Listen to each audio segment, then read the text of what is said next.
listen.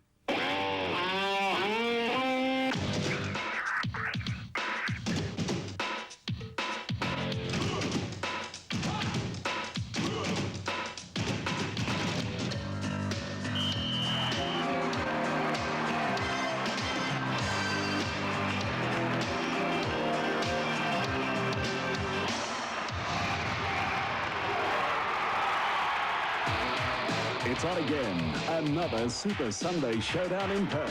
It's do or die time for both the Perth Wildcats and Melbourne Tigers. Can the Wildcats make history by taking the championship in a marathon final series? Or will the Tigers go one better than last season and win their first ever NBL title? There's no second chances. There can only be one winner, and today's contest for supremacy will decide the 1993 NBL Mitsubishi Challenge champion.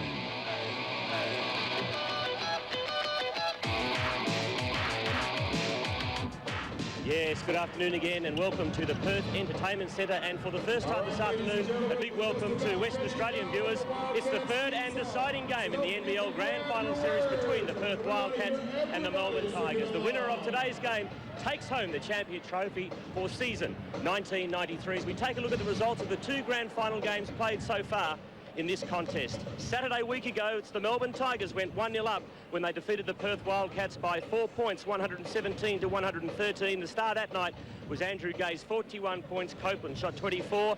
Friday night was game 2 here in Western Australia, and the Wildcats turned the table, winning 112 to 105. No doubt the star that night was Ricky Grace. Crawford also chipped in with 32 points. Bradtke, 24 points for the Tigers. So the road to the finals as we see it. The Wildcats have done it hard. They took 3 games to defeat the North Melbourne Giants, also 3 games to defeat the Brisbane Bullets. The Tigers have had an easy run, knocking off the Illawarra Hawks 2-0, and then accounting for last year's champions, the South East Melbourne Magic, also 2-0. So it's 1-1 in the grand final series. John Gardner, good afternoon. The big question is, who's going to take today? Oh, Stephen, I think that the whole league has boiled down to this one match out there. These two clubs have met 4 times. They've split those decisions in the regular season and in playoff. There's not much between them. You've got to look at home court advantage. You've got to look at those intangibles, the recovery rate that's through both clubs after a tough game. I'm looking for a torrid first quarter. No questions asked, no quarter given whatsoever, and I think we're set for an intriguing grand final.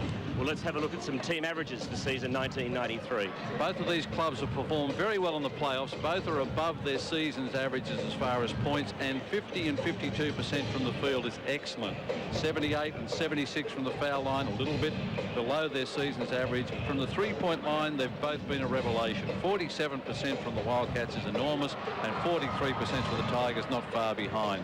Interestingly enough, the Game 2 rebound statistic favoured the Tigers over the Wildcats, which was against their regular playoff statistics. The rest of them are fairly even, apart from the turnover, but both of these clubs protect the ball well.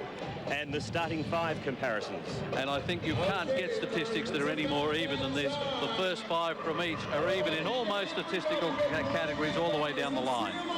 Mike Ellis and Dean Templeton, the moment of truth has arrived.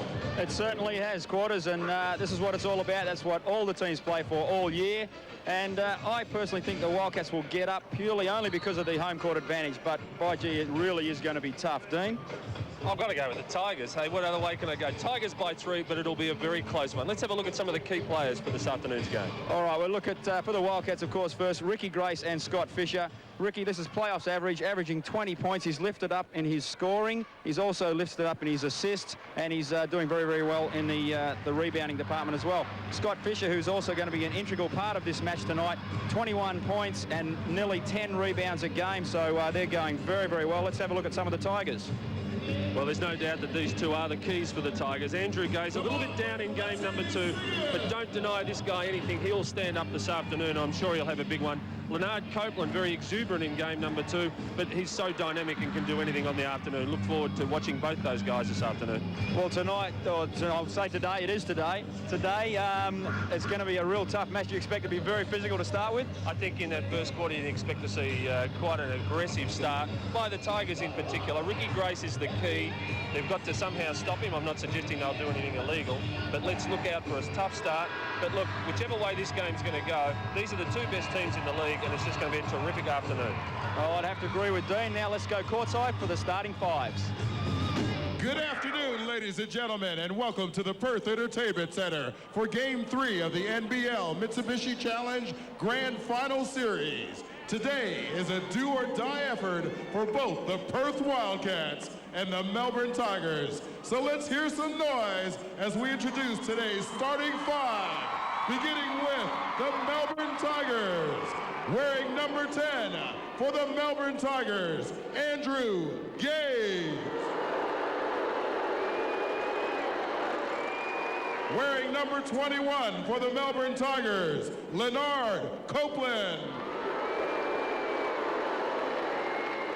Wearing number 25 for the Melbourne Tigers, David Simmons.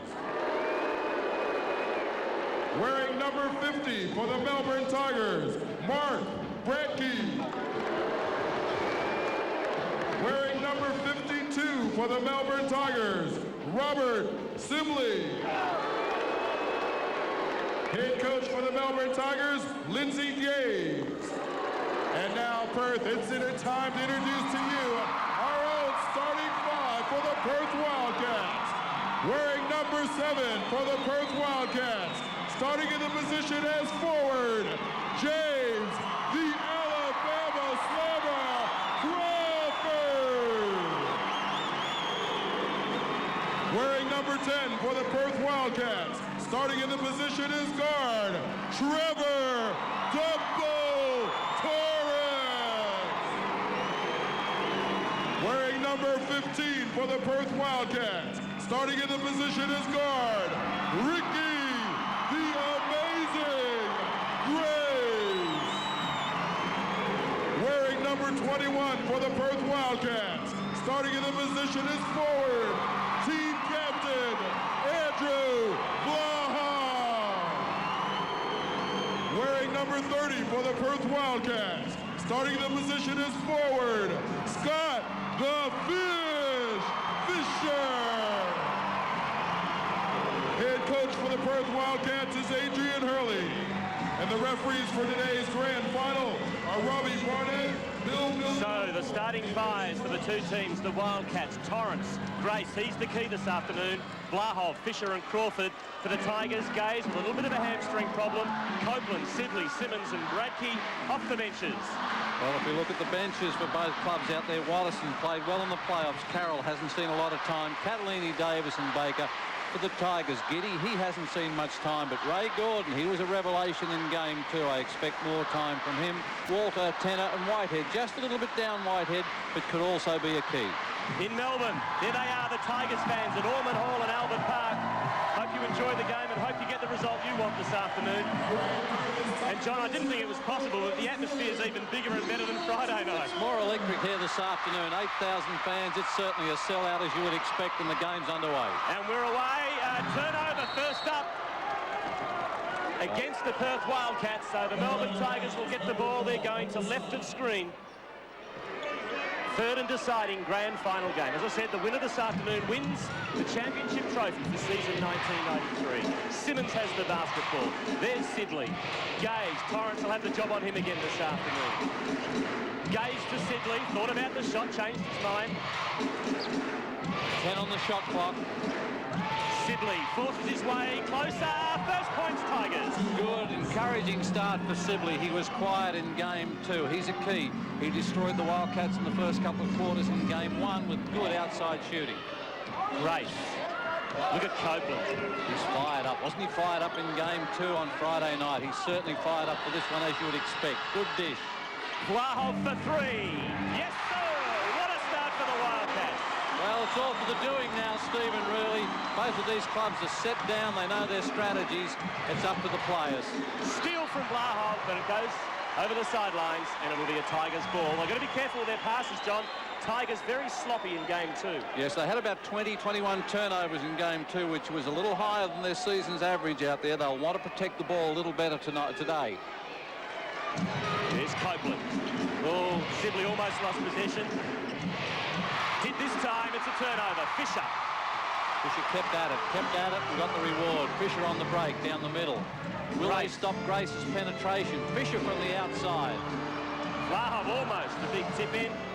Now the Tigers into attack. Copeland gets past Grace. Up goes the shot for Copeland. No. Rebound Fisher. Boy, Wildcats are pushing the ball down the floor, Mike Ellis. They certainly are. They're taking it very aggressively. I thought they were tentative on Friday night, but they're certainly making up for it at the moment. It's 5-2. Wildcats lead. You cannot hear yourself think here at the moment. Little double team here in the corner. Gay's got out of that, found Bradtke. He came out to relieve the pressure. Simmons falls short the shot. Well done, Simmons. Bradtke off the board. Won't go. Foul's called. It's a push. Pushing foul, and already there's a bit of brag time coming out there. Bradtke strong. Simmons before that, excellent in keeping the ball alive. First foul comes up on the Wildcats. Scott Fisher. Bit of a mismatch, Bradtke and Grace, wasn't it? Yeah, Grace found himself in there trying to steal the ball off Bradtke as he turned and tried to put it to the floor. Bradtke on the foul line. Dean, a little bit of nerves from the Tigers first up. Well, I think the anxiety level for both teams is extremely high. As Stephen Quartermain said, this crowd is fantastic, and it's got to be a huge advantage to the Wildcats, but you know, both teams will take a little while to settle down. Bradtke knocks down the second. So it's 5-3. Wildcats in front early in the piece. Big screen set by Fisher. Didn't do any harm to Copeland. Grace drives. Crunch from Sibley. Offensive foul. It's a charging foul. Well. Offensive foul. Grace saw the triple team, tried to dish. The pass was excellent, but he carried on. We'll pick it up for you here in replay. See the defensive player. Gaze was there. Of course, the Wildcats will say that Sibley came from the side. Good call. Offensive foul against Grace. Bradtke shoots. Foul off the ball. That's against Simmons. Offensive. Two offensive fouls, Dean. I guess the first quarter is championship basketball. Well, the referees have got to be right on their mettle this afternoon. There's no doubt that there's going to be a lot of this stuff going on off the ball. They've got to make the call. They've got to make the first call, and so far they're doing a fine job. You can see that Simmons paid the penalty for the arm foul there. The referees will allow body contact. Vlahov, Torrance, Grace. Good work from Sibley. Forces the turnover. Passes to no one in particular, and Purple get the ball back. That's a real smart move from Copeland, and there's a foul on Sibley. Going back to that last play phase, Copeland got his hand on the ball, didn't want to pass it back to a Wildcat player as he was going out of court, threw it almost the full length of the court. You can see again, Dean, well, both of these teams are keyed up for this game. I think the Tigers have got to be very careful. They really are pumped up. They can't let themselves get into the situation they did in game one where they racked up a lot of early fouls. Torrance with the ball for the Wildcats. It's a professional team that will win this one here. Torrance with the dish. Fisher off the glass, doesn't get the friendly roll. The foul on Bradtke will send Fisher to the foul line. Michael, Wildcats bench certainly pumped. They certainly are. Every time something happens, doesn't matter whether it's a turnover or it's an offensive rebound or a score, they're all up on their feet. They are very, very excited about this, and they want to get behind the five guys they've got on the court because they're making it tough. I'm having a little trouble seeing over most of these guys.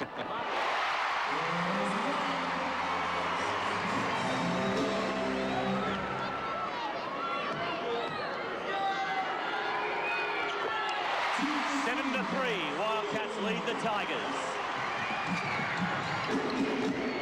Sibley. A lot of pressure on defense. Copeland double team. Bradtke alone, they'll leave him from out there. Gaze scoreless so far. Torrance matching up. Gaze across the top of the pick. Copeland, great pass to Bradtke. Foul will be on Crawford. Well, that was a great execution of a pick and roll. Excellent pass. Bradtke did well to reel it in. The foul was there. It was contact. Crouch just picked it up. You can watch it. There's a little contact here as the arm comes out. Boy, it was soft, but Dean made mention earlier of how the referees may well exert their influence in the first part of this game. And we've only got 3.5 minutes gone already, Stephen. Perfect. Mark Bradtke off to a great start in game two. Yeah, he was super in the first quarter, wasn't he? Yeah. See if he can repeat the performance in game three. He faded out a little bit in game two. So it's 7-5, Perth by 2. Grace with the ball. There's Fisher. Vlahov, the captain. That'll be a turnover. It'll come off Andrew Vlahov. want to pick it up, of course. That'll send the possession back to the halfway for the back over the half violation. If he had have let it run the full length of the court, would have put the Tigers in an instant attacking position. Simmons.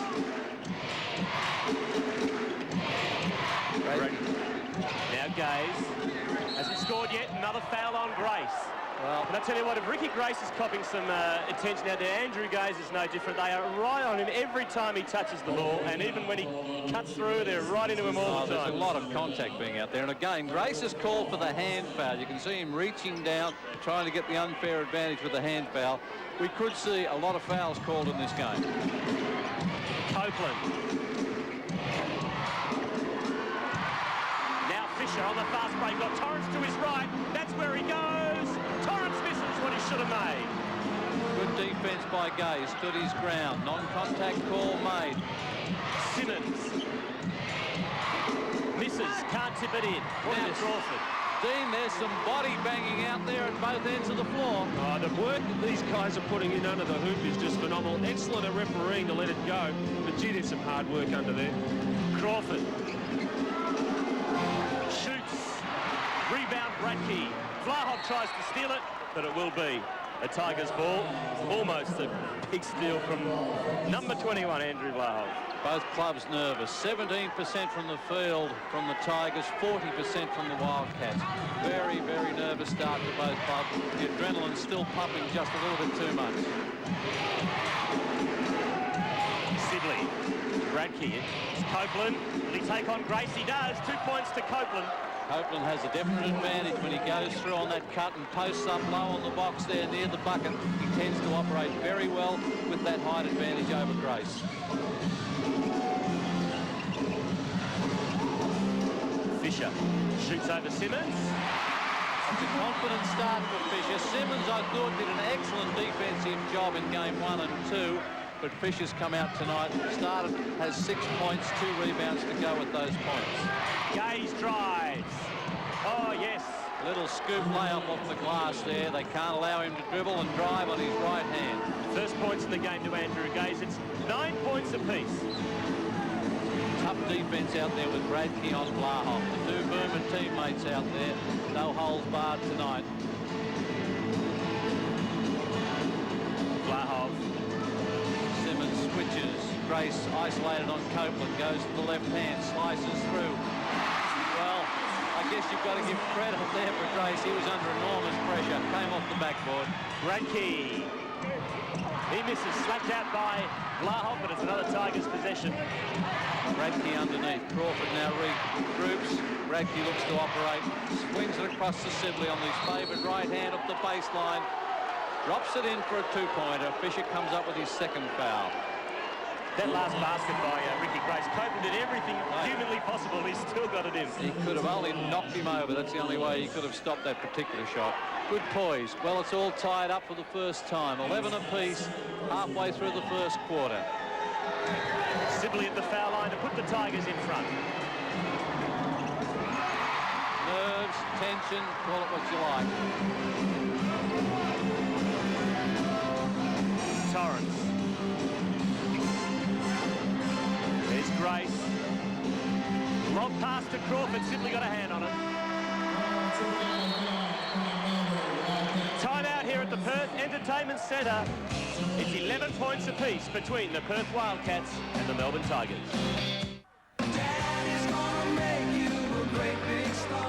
Halfway mark of the first quarter here at the Perth Entertainment Centre. The third and deciding grand final game between the Wildcats and the Tigers.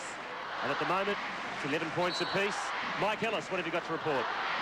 Adrian Hurley was a little bit concerned. He said his big concern was the fact that Grace and Fisher both have 2 fouls. Too many hands in there. And he expects Copeland to go down and start posting Grace up. So he wants a lot of help from behind from his other players. Dean Templeton. As we see Mark Bradtke dismiss, Simmons picks up the rebound. He'll put this one back in. That puts the Tigers in front. Lindsay Gaze, it sounded like a broken record. Nothing against Lindsay. Ricky Grace was on his mind once again. Wants to stop that penetration. Vlahov thought about the 3. Fisher. Now Torrance. Grace throwing the ball around the Wildcats. Fisher to Vlahov. fakes. Now for two. Rebound, Bradtke. Now Copeland. Wildcats have got the numbers back. Copeland, oh, great pass to simply to Bradtke. Misses what he should have made. Gets his own rebound. Great work, Mark Bradtke. Tigers lead by 4. Bradtke really working hard under the bucket out there. Missed the first one, got the second one and put it back. Ricky Grace under pressure. They've certainly stopped his penetration. He has only penetrated once in the first quarter, and he got called for an offensive play. Grace, oh, big block from Bradtke.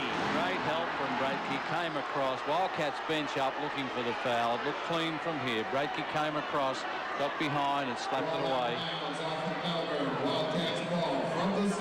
Some big bodies in there, Michael. Well, I got to tell you, I had a perfect opportunity and a good angle from here. The problem was that Robbie Barnett, well, it was behind Bradtke and Grace and had a little trouble seeing that, but there was a big follow-through by Bradtke. Another foul call on the Wildcats. It's against Crawford, and he is not happy. Crawford is incensed. He's been called for holding, and Simmons and he were contesting the ball. Well, you be the judge here. As so often happens, the second one is called. Well, it was in perfect position, but it was 6 1 1/2 doesn't count, exactly. Once you start to blow it, you're in trouble. And, of course, the fact that the ball's gone out of court, that sends the Tigers to the foul line. That's the 6th team foul against the Wildcats, trailing by 4. 4.5 minutes before quarter time. Simmons on the foul line. Crawford with 2, Grace with 2, Fisher with 2. Fouls, that is. Simmons, 70% from the foul line during the playoffs, up on his season's average. Very, very important player in the Tigers' offense. 4 from 7 at the foul line, the Tigers. 16 to 11, they're in front by 5. Just under 4.5 left in the first quarter. Grace. Oh dear. Well, you can feel for the pressure. For my money out there, the first contact was made by Grace, and then there was the arm bar that came across, and Copeland's called for the foul. I mean, you be the judge, folks. It's tough. Leonard Copeland, either way, comes up with what is his first foul. Turnover. Copeland for a hoop. Big jam for Leonard Copeland. That'll pump up the Tigers back home at Albert Park. 18 to 11, Melbourne by 7. A good burst from the Tigers. Both clubs down on points production. Wildcats in particular, only 11 points so far. Just under 4 minutes before quarter time.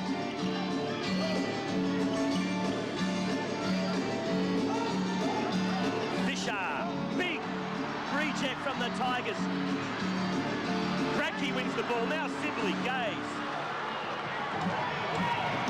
Andrew Gaze pulls up, looks to set the offense in motion. They'll come around Simmons. Copeland makes the slash cut. Look for the pick coming across the top and the handoff to Sibley. Copeland from range. Simmons the rebound. Foul is called. It's on Vlahov. Andrew Vlahov. His first foul. That, of course, will send the Tigers to the foul line once more. And a timeout called by the Perth Wildcats. It's 18 to 11. The Tigers in front. Well, very critical time here. We've seen 2 very quick timeouts. Tigers consolidating now. Leading by 7, 3.5 minutes before quarter time. If we pick up some of the foul counts for you, they're certainly going against the Wildcats. There's some danger signs there. On the other hand, Tigers are reasonably comfortable.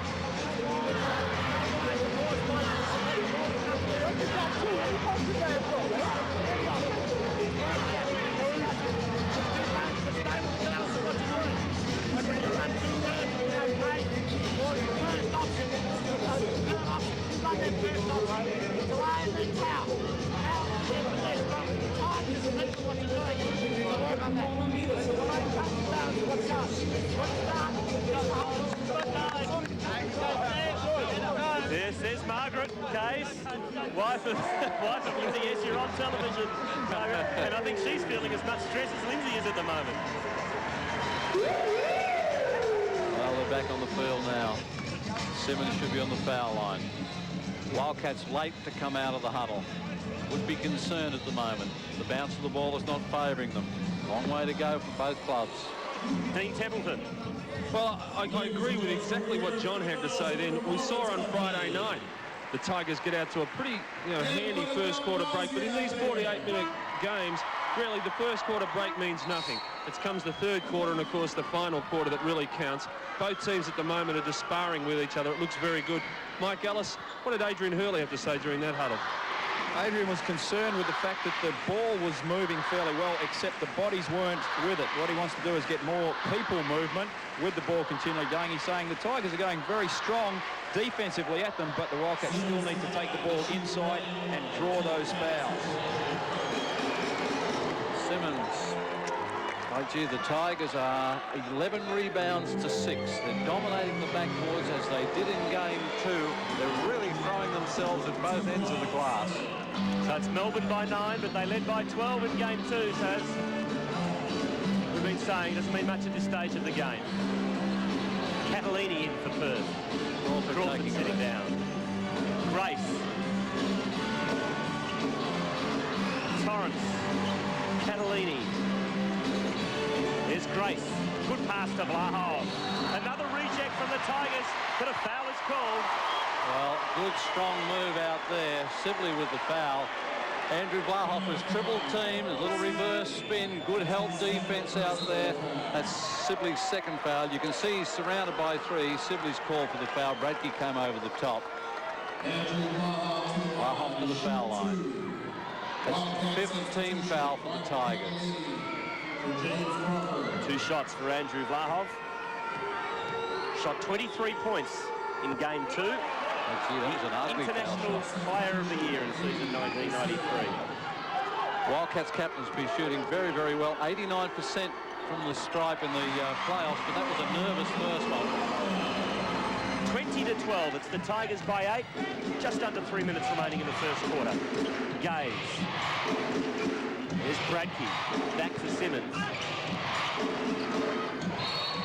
Just a little too ambitious there, looking for the reverse off Bradtke, and they're working well in the front wall for the Tigers. That has been the strength of the Wildcats, but we find the Tigers today going inside most times. John, I've been impressed so far with the way the Tigers are playing. On Friday night, they got a good lead, but they did it through very quick shots. Tonight, or today, they're much more composed with their offense. They're moving the ball well and getting a good shot. Well, that's an important shot from Torrance, and once more the Tigers come up with a defensive board. That's their 7th defensive rebound. 20 plays, 12.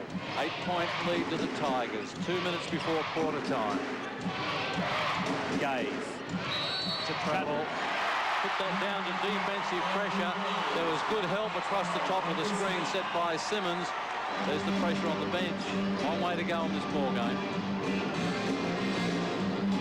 Fisher. Pretty cheap foul on Dave Simmons. Unnecessary.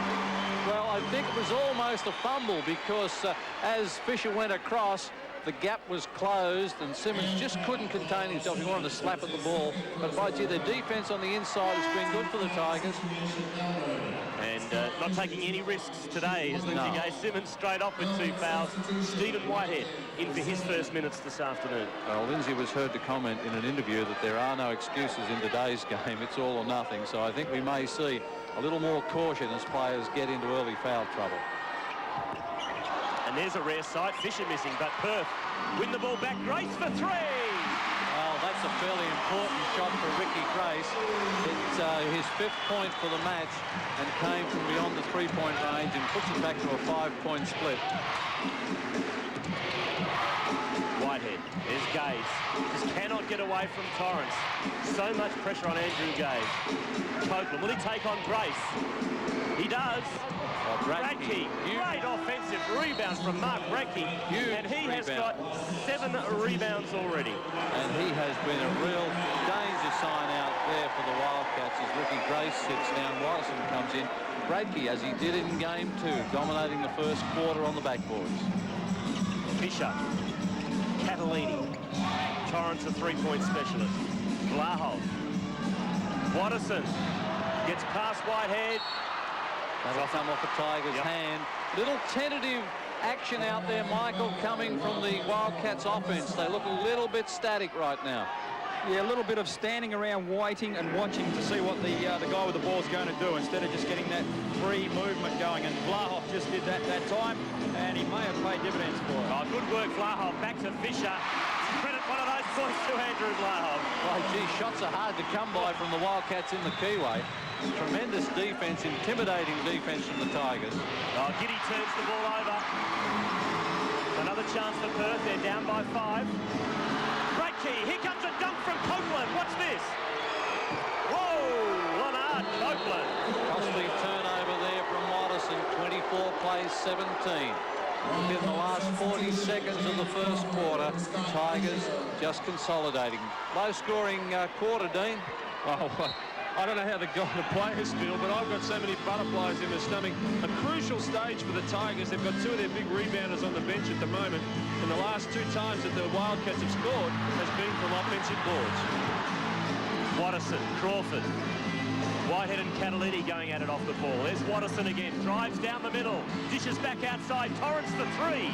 Short arms it. Rebound Crawford. He throws up the 2. And in it goes for James Crawford. Giddy out-muscled underneath. Good non-call there. There was contact, but it was incidental. Andrew Gaze with the last shot of the quarter from way downtown. Watterson, the Hail Mary. At quarter time here at the Perth Entertainment Centre, it's the Melbourne Tigers leading the Perth Wildcats by 5 points, 24-19.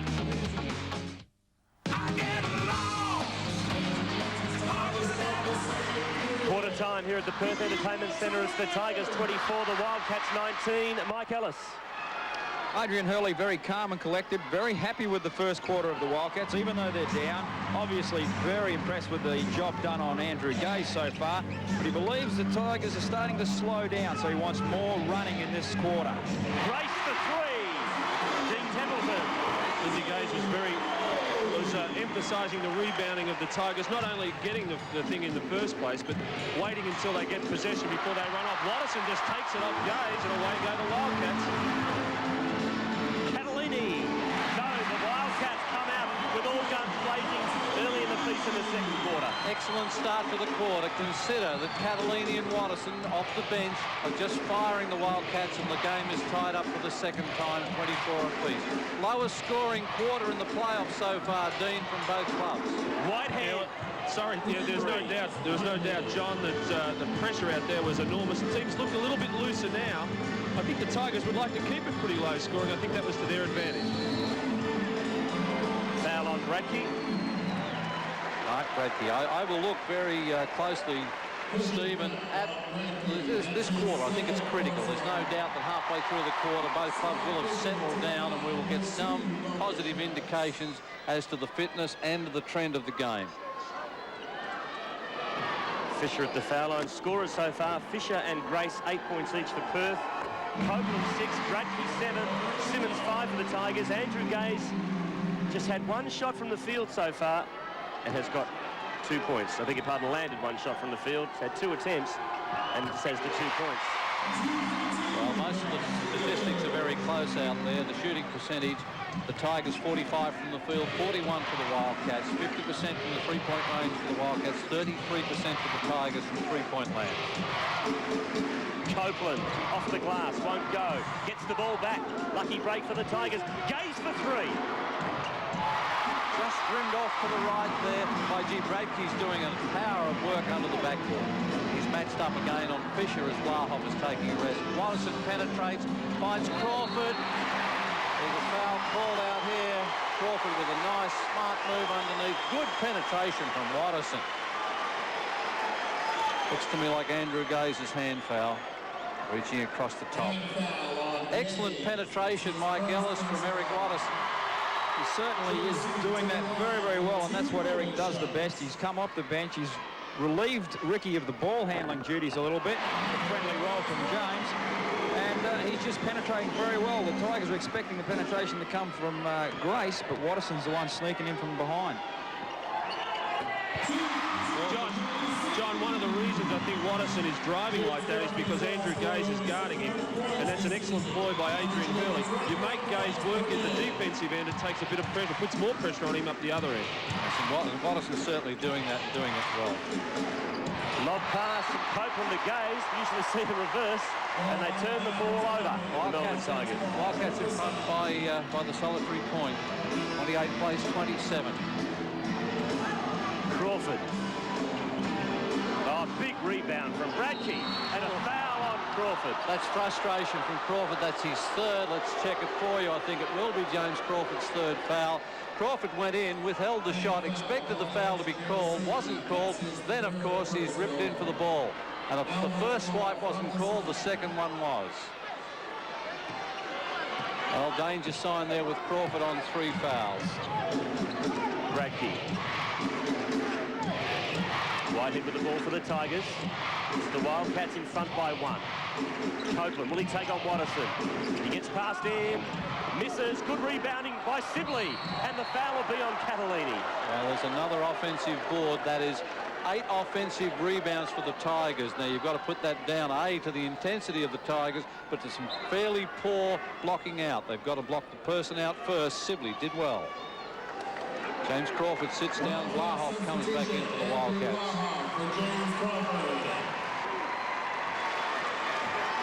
Hand foul on Trevor Torrance. That's his first personal. Sibley to the line. He shoots 2.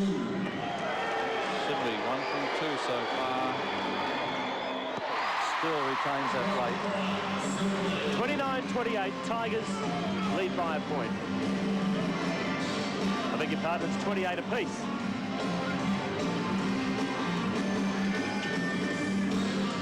Watterson, Grace. Up goes the shot, draws the foul on Sibley. Nice knifing move there from Ricky Grace. That favoured left hand is so potent. Took the dribble and then knifed sideways in between Copeland and Sibley. Sibley's coming across to help, but all he gets is the foul. That's his third. He'll sit down and Simmons comes back in. 48 apiece. Grace with a chance to break the deadlock.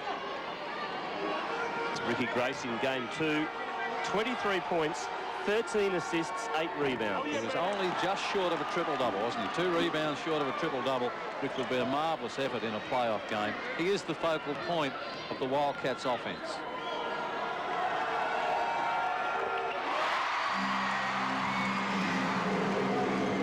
There's contact. Vlahov's checked out one of the spectators as he's gone through. By gee, how dangerous is that situation as well, Stephen, if you look at the foul count. You know, there's no doubt that Vlahov was playing with intensity, but he does have, well, he only has 1. That would have been his second one. But with Crawford on 3, the Wildcats would not have liked an extra foul there on Vlahov. Whitehead. I was amazed Vlahov didn't murder someone sitting courtside there. He's going a million miles an hour. It's a great vantage point where they're sitting, but fairly close. And that's one of the things that's unique about this entertainment centre here in Perth. The crowd are very, very close to the action. Tigers in front by 1. 9 minutes remaining in the second quarter.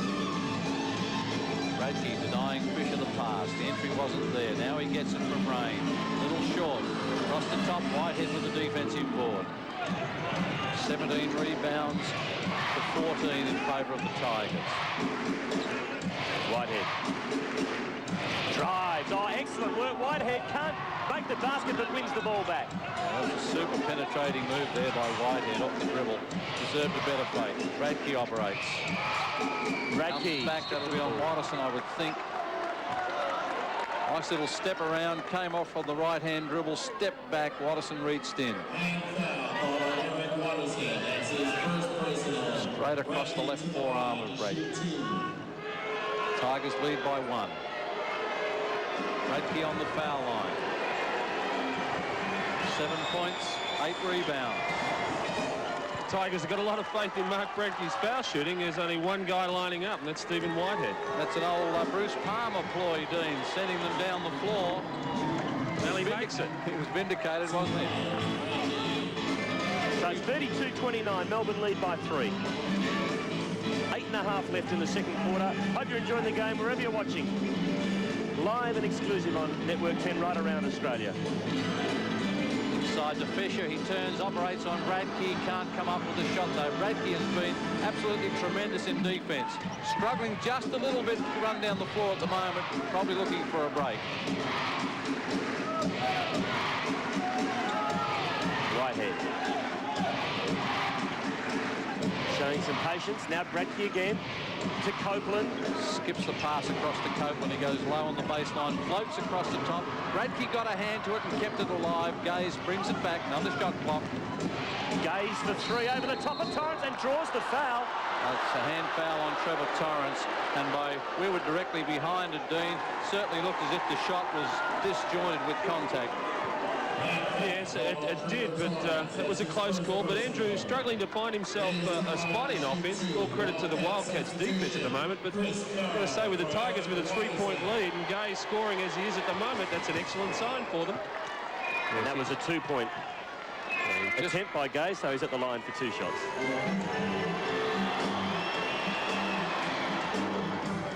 Well, that'll do well for his confidence out there. Restores the shooter's touch. 29 the Wildcats, trailing by 5. The Tigers 34. 7.5 minutes before this half-time break comes on as Grace from range hits the front of the rim. Oh, great work from Fisher. Fisher accepted the pass from Vlahov. Great vision from the captain of the Wildcats. Give and go play out there. Bradtke normally in the first quarter was back to help on those. Certainly enough space as Copeland finds space, and that'll be a foul on Vlahov, I think. No, Ricky Grace, 15. Ricky Grace's 3rd foul, Stephen. So we've got James Crawford with 3 and Ricky Grace with 3, and Crawford comes back in for the Wildcats. John, that was a fairly interesting move by Leonard, wasn't he? Sort of threw the ball in front of him and chased after it. Yeah, the old catch me if you can. But Copeland looking to penetrate, Michael, and he's certainly been in the first quarter of each playoff game and the second very, very instrumental in getting some sort of a lead, and he's perfect from the foul line. 37-31, Melbourne by 6. Turnover. Tigers have got the numbers. Copeland. No, they thought about it, but it wasn't on. Copeland's got the ball for the Tigers. Good move there from the Tigers. They were just a pass too early in their offense in game 2. They're more settled. And, of course, Copeland's operating on Grace. Vlahov called for the foul on the help coming across.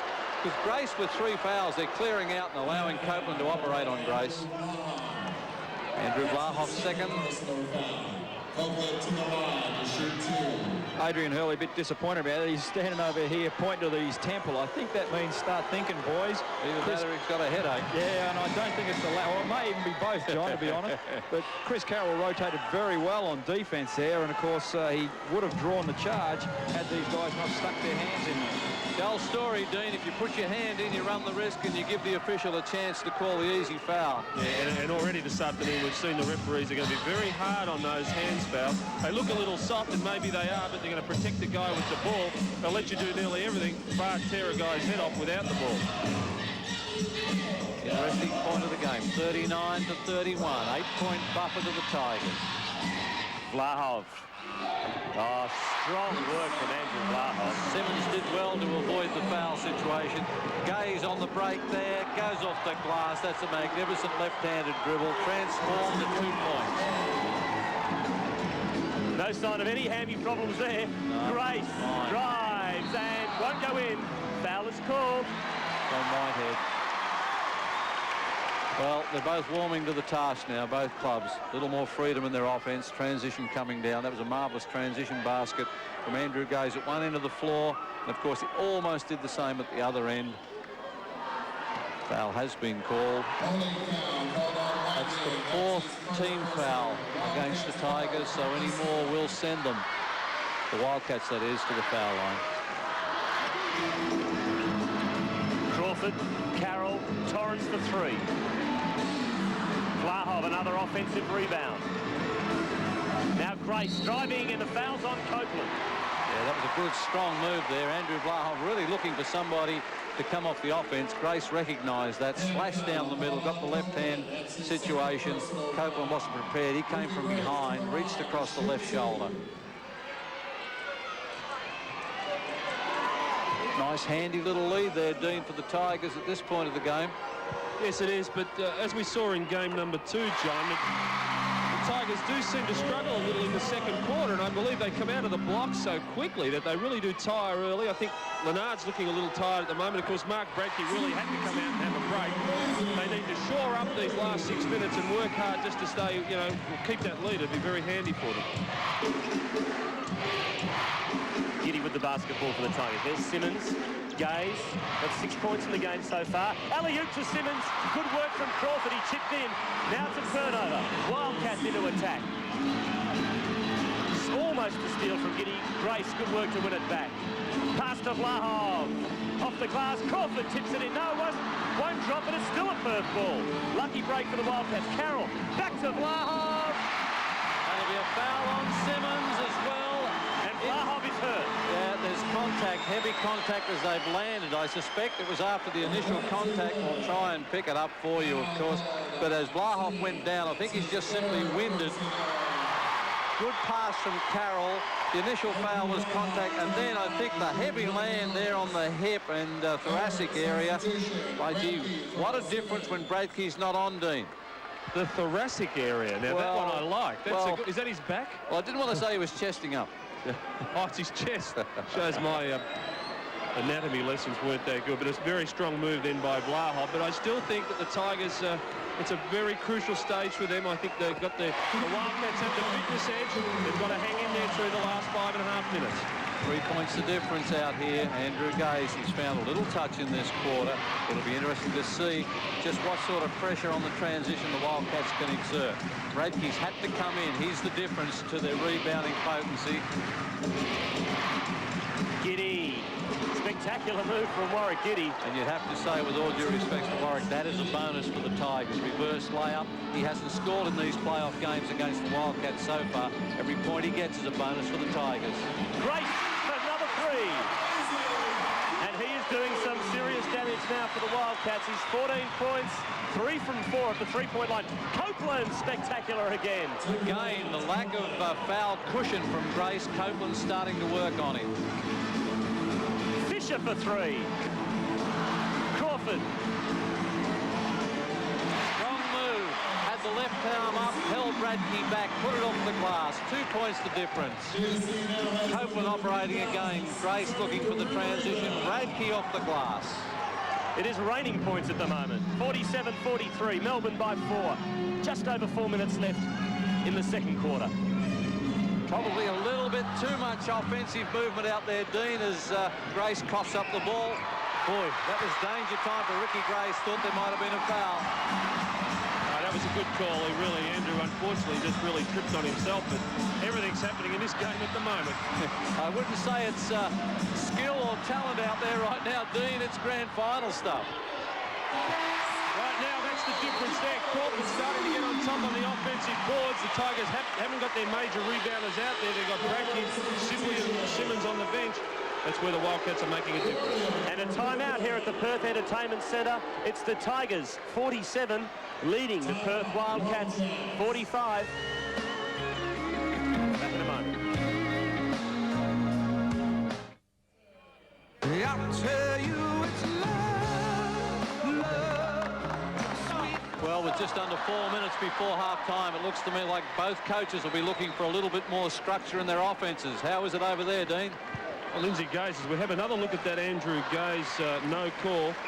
Really, I thought where I was it was a good decision, but you never know. And Lindsay Gaze is really saying to his guys, let's keep that wall going. He's just talking about just going hard to the boards and running the game. He really wants this team to be aggressive. Well, Adrian Hurley was saying, and there's another foul. Oh, Torrance really saying he didn't touch him, but the ball really came up short. I don't think Andrew's ever going to shoot it that short, so I'd have to say there was a foul on that one. But Adrian wants his team just to take their time a little bit more on offense. He said, just getting a little bit quick with what we're doing. Take your time, have a look at your options, then kick the ball onto the next person. Andrew Gaze on the foul line. That was the second foul on Torrance. What's Andrew been like from the foul line? He's usually absolutely perfect out there. He is tonight, 3 from 3.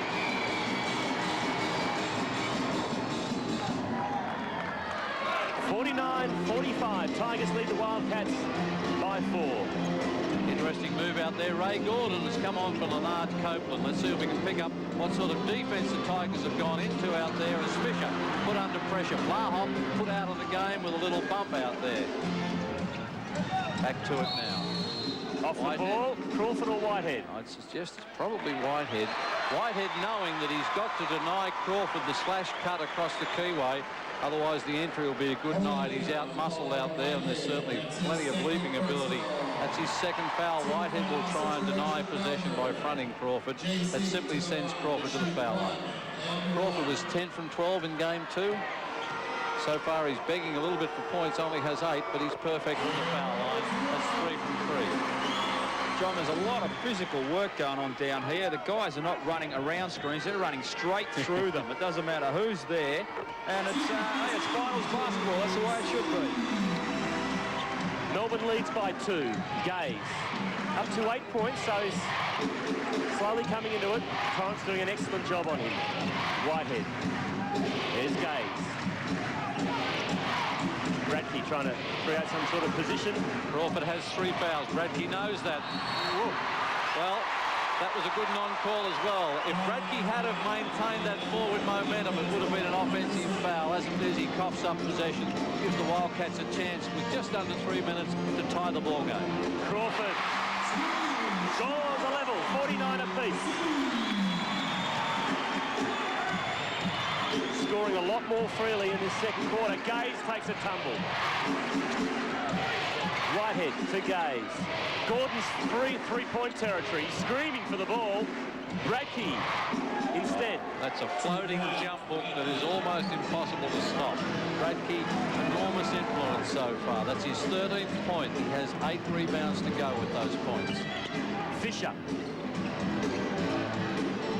Vlahov. Nice pass, Bradtke. Torrance can't tip it in, and Bradtke the big rebound. Now Gaze, Vlahov. He's going to hip and shoulder in there for a moment. Well, there's certainly no beg pardons, all right. Transition defense has been good from both clubs. Tigers lead by 2. Gaze for 3. Yep. All his range, and the Tigers bench realise how important that is, as does the crowd back in Melbourne. Vlahov drives to Perth ball. 5-point lead, 1.5 minutes before half-time. Grace comes in. Trevor Torrance sits down. Good move. Torrance tiring just a little bit. That allowed the long shot from Gaze. And a timeout this time called by Lindsay Gaze for the Melbourne Tigers. It's 54-49. Melbourne are in front by 5 points. There's the field shooting percentage. 50% for the Tigers. Wildcats 41. Let's listen in on the coach of the Tigers, Lindsay Gaze. Come on, folks, put your hands together for the beat now.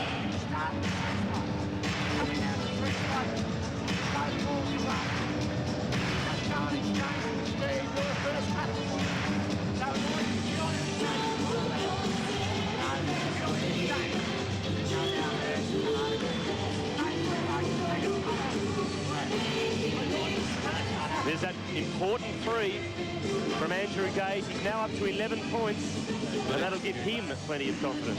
Yeah, good execution. He was down in game 2 out there. He had 23 points at halftime in game 1 and 16 in game 2. So he's resurrecting. And that good shot from range was his first conversion from beyond the 3-point line.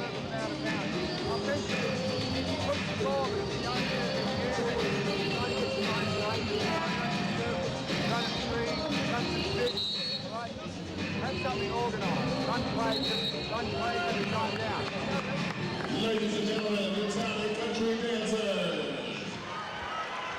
Dean Templeton, what exactly was Lindsay stressing at that timeout? I think he was talking to individuals about their offences. Andrew in particular, John spoke about execution. He really does want him coming off those picks looking for his shot. He's having a terrible time getting free, but I don't think there's much longer to go before he starts to pump down a few more points. Grace. Gordon's got the job on Grace. We saw an interesting clash between those two at half-time in game 2. 2 more points for the Wildcats, 54-51. I think it's an interesting move from Lindsay Gaze to bring Gordon on at this point. Critical situation. He just might antagonise Grace out there and cause the unexpected. Bradtke, Gordon for 3. Not this time. Whitehead can't get the rebound. Grace. Oh, It is a charging foul. What a big call. That is his 4th foul. That is a huge call. And what clever work from Gaze. He stood there, held his ground. Well, did he?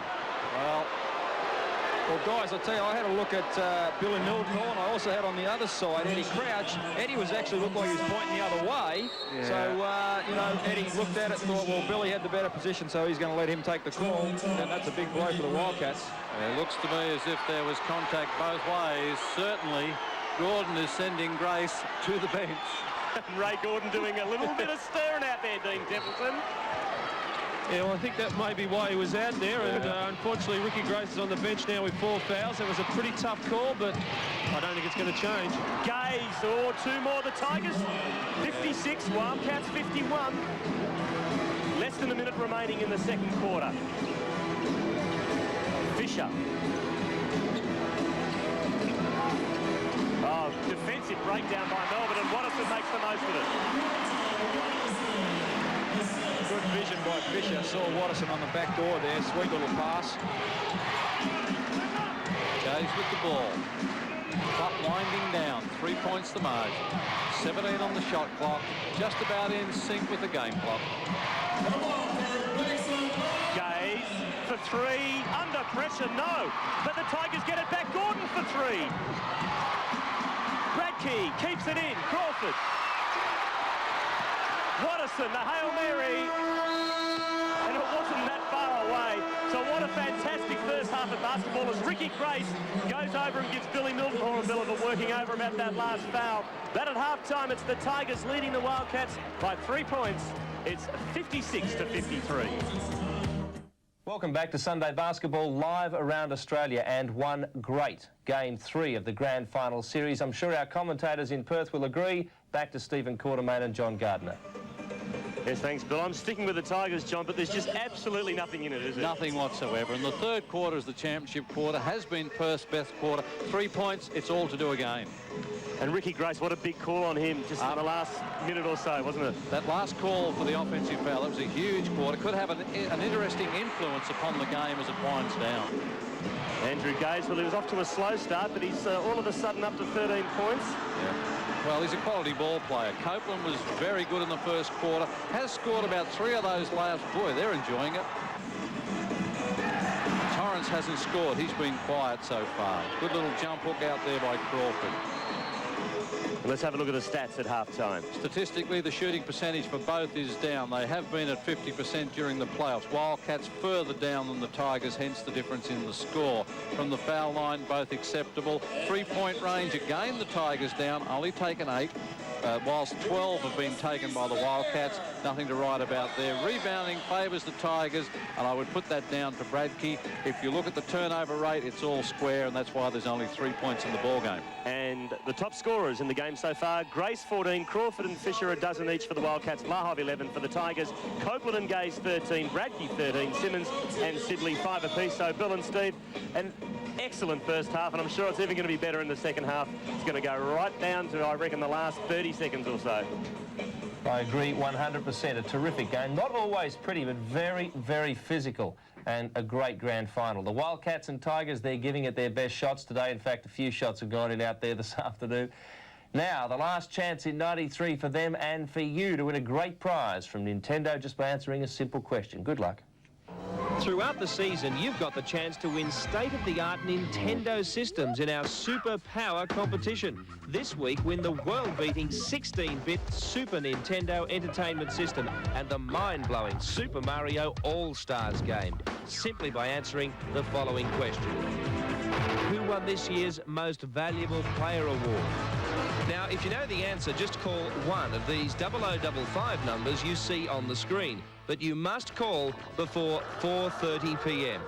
In South Australia, it's 0055 60 517. West Australians call 0055 60 523. In Queensland, your number is 0055 60 527. If you live in New South Wales or the ACT, it's 0055 60 528. For Victorians, the number 0055 60 529. We'll announce a winner from each state at the end of the game, and that is 5 prizes, thanks to Nintendo, the superpower. And now, well, you know, I don't think these need any introduction. Let's just go. Let's get into it right now. Welcome to the Uncle Toby's Plays of the Year. It was the year Mike Mitchell actually survived the season, but he really tried not to. Yes, the year of living dangerously, as the young gun teaches the old dog a new trick. Luke gives Remus a goodbye gift. Graham Cubank shows you can get a little too much sun up there in Townsville. And the most flagrant act of bullying all year, Dean Uthoff, you should be ashamed of yourself. And Dwayne McLean, that is a terrible, terrible thing to do. Right, Wayne, stop laughing. And Big Jim doesn't like comments about his haircut, okay? Speaking of haircuts, Bruce Palmer should never have laughed at Freddie's. The year of blocks, and Steve Voss shows there is something to those haircuts. Darren Lucas comes from Cafe Bay to stun Andrew Gaze. And so does Scott Ninnis. For sheer importance, though, James Crawford's denial of Jason Reese saved a season. The assists. Lachlan Armfield's arm grew a couple of centimetres after this one, and Fred, what a finish. Now, watch Scott Fisher here. He doesn't even know Grace has passed it to him until it's in his hands, but no mistake. Even better, Bruce Bolden never knew where this was going until it swished. Let's look at the no-look. Keogh to D. Ambrosis. Gaze to Copeland. Surprise, surprise. How's this for Bliss if you're on the low post? Morrison, the fast break that ended with the rim shake. Or was it this? Remus over the backboard and in safe hands. Now that is a pass. So many great dunks. From the tip-off, Everett Stevens just explodes away for this. And how about his backdoor break and enter against the Kings? Mike Mitchell returns for his own tip-off crusade. Little pause and then absolute perfection.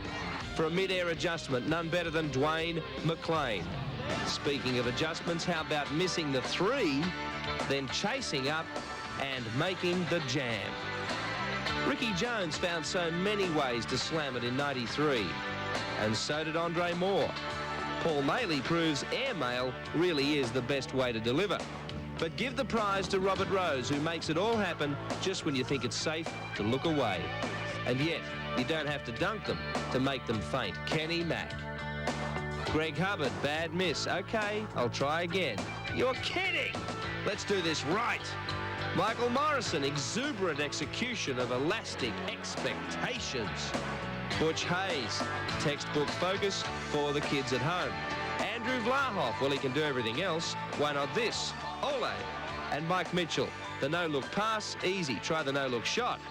Winners, try JC's jam to snatch the game from Canberra. That hurt. Dwayne's tray on the buzzer in Hobart. That hurt even more. Mitchell's 3 to revive the Rollers. Well, that hurt a little bit. And Copeland's unforgettable sleight of hand against the Magic. That hurt a lot. But this won a car. Okay, Larry and Mike, are you there? Off the ring, in the air, off the backboard, all net. Cute shot of the year, the rapping baby or the raving loony? Take your pick, tech foul too. Hey, Andre, I've got plenty on my chest. Screen of the year, Terry Dozier on Rod Johnson. Ooh, not quite. It was Sibley on Torrance, and Trev took a while to rev after that one. Reaction of the year, Rog. Well, it's only a game, Rog. Come on, Rog. Mascot of the year, hey, this guy is going places. Croc, we salute you. Alley-oop of the year could only be these guys. Great adjustment, Lennard. Crazy of the year, well, was it Drewy for daring to play in Disneyland? Or was it this guy for daring to leave the asylum? Take your pick. Maybe it was these guys. We leave you with the buzzer-beating boomers. Firstly from Kenny, and now Andre, and then Lennard. And the man who just seems to turn up at these turnouts, Vlahov.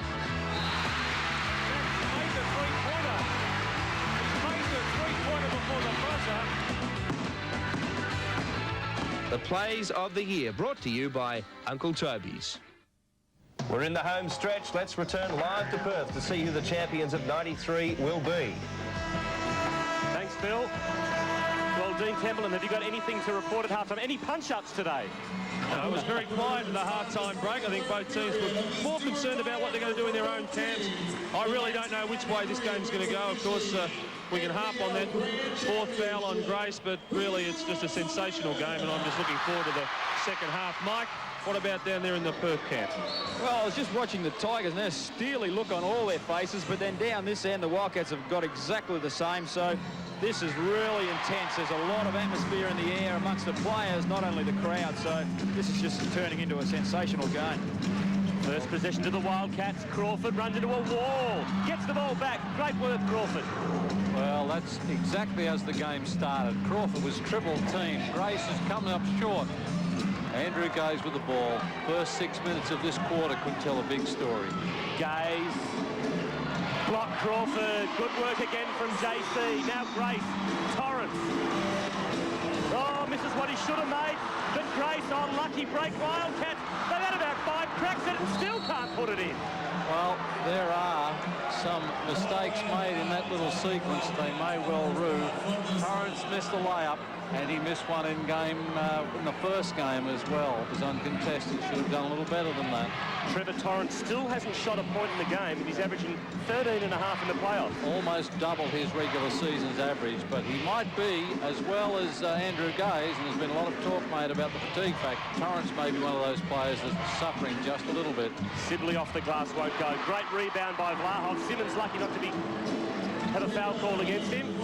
Chopping there, but refs let it go. Crawford with the ball. Fisher will come to the top. Torrance underneath. Crawford operates and dishes. That's a long three-pointer, and it rolls out. Not the sort of start the Wildcats would want. Not a lot of structure in their offense so far. Copeland to Bradtke. Well, another miss. So they're both missing plenty. Now Crawford back to Grace. He's free. No one near him, and puts it in. Interesting little byplay there, Stephen, as Ricky Grace got that ball and started to put it to the floor. He could see in his vision Andrew Gaze setting for a pick out there. He very quickly gave the ball up, so there's no doubt that everybody's aware of the foul situation and just how critical another foul on Grace could be. Copeland, Simmons. Lob pass to Copeland's clever. That's not. And another turnover and a cheap foul on Bradtke. Well, it was a very, very soft foul, wasn't it? Crawford was almost anxious to get the ball out there and almost spilled it. Bradtke reached across the top, almost a carbon copy of the very first foul that Crawford got on Bradtke. Oh, 3 for Mark Bradtke. 3 for Bradtke, 3 for Simmons, 3 for Sibley out of the 5 on the floor for the Tigers at the start of the second half. Grace. Well, not only the 2, no, he's cancelled the 2, but he's called the hand foul. And he's called the foul before the shot was taken, so it'll be side ball for the Wildcats. Bernard Copeland with the hole before the shot was taken. Vlahov, Fisher. Back to Vlahov. Reverse layup, and he had to go to the reverse side of the bucket because Bradtke was hovering on the near side. So Wildcats back in front. They lead by a point, 57 to 56. Gaze. Double team, gets it to Bradtke. Back to Gaze. Sibley open on the right, and that's what they paid the price for. Double teaming, Sibley found the space, Gaze found him with the ball. Tigers back in front by a point. Crawford. Vlahov. Fisher. Foul on Simmons. So another soft one, and that's his 4th. Well, 4 fouls on Simmons, 4 fouls on Grace. Both critical players, both with vastly differing roles. Simmons in the paint on the board, Grace penetrating and running the floor.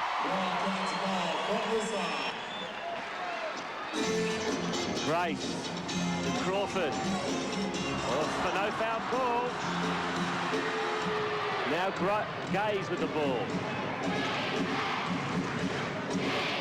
Copeland.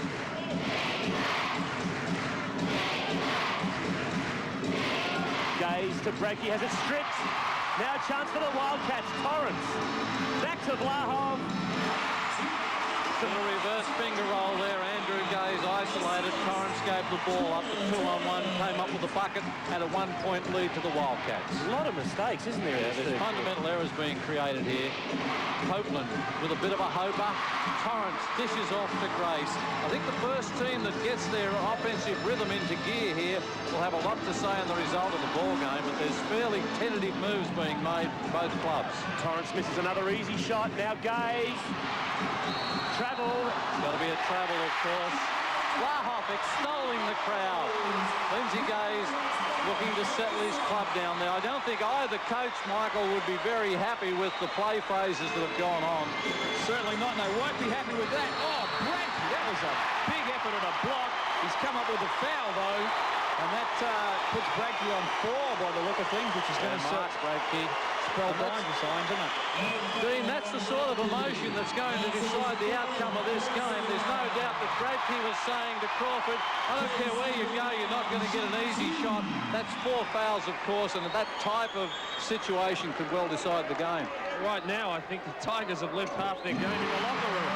They really have come out a little bit disorganised at both ends of the floor, and they've got to get their act together very quickly, or this game could sneak away from them. I think Mark Bradtke realised that. He got them all in a huddle and talking pretty aggressively to them. Yeah, I did make mention at half-time. The third quarter traditionally has been excellent for the Wildcats and not the best quarter for the Tigers throughout the regular season. So we'll see if they run true to form. Gaze, Simmons. Can't tip it in, Bradtke. Still a Tigers ball, bit of luck going their way. There is some fierce defence in that backboard area. Copeland knocks it down. They also took Crawford with him. Both of them are out of play, so it's 4-on-4 at this point. Grace, Torrance, Fisher. Grace screaming for the 3, for the pass. Fisher goes all the way himself, and in it drops. It's a good, strong move from Fisher. He almost threw the pass to the sideline, had the presence of mind to come back, and got the benefit of the 2 points. 63 to 60, 3-point lead. Or was it? Yes, it still is. Andrew Gaze misses a 3-pointer. Grace. Vlahov. See, there's some enormous mismatches, Dean, on the transition out there with Simmons picking up Grace. Yes, it's a problem for the Tigers at the moment. I really don't think they're quite with it. They've got to get there quickly. Wildcats have come out full of running and look very, very good. Bradtke. See, there's not a lot of movement on offense.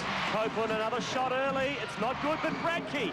Well, he's keeping him in at the moment, Bradtke. Bradtke has been the star for the Tigers. Both ends of the floor. Defensively, he's been getting the rebounds and intimidating. Offensively, he's been putting the shots back. Vlahov for 3, and then dropping for the Wildcats. 66-62, Perth by 4. That is an inspirational shot from Andrew Vlahov, and in game 2 he hit one from about the same range. This crowd could well be a factor. Bradtke. Back to Simmons. Copeland for 3. Yes, responds. Well, they're trading now. Both coaches would be concerned at the trading as substitutions are made. Catalini comes in for Crawford. Giddy comes in for the Tigers. Sibley's sitting down. And a timeout here at the Perth Entertainment Centre. It's the Wildcats 66, leading the Tigers 65.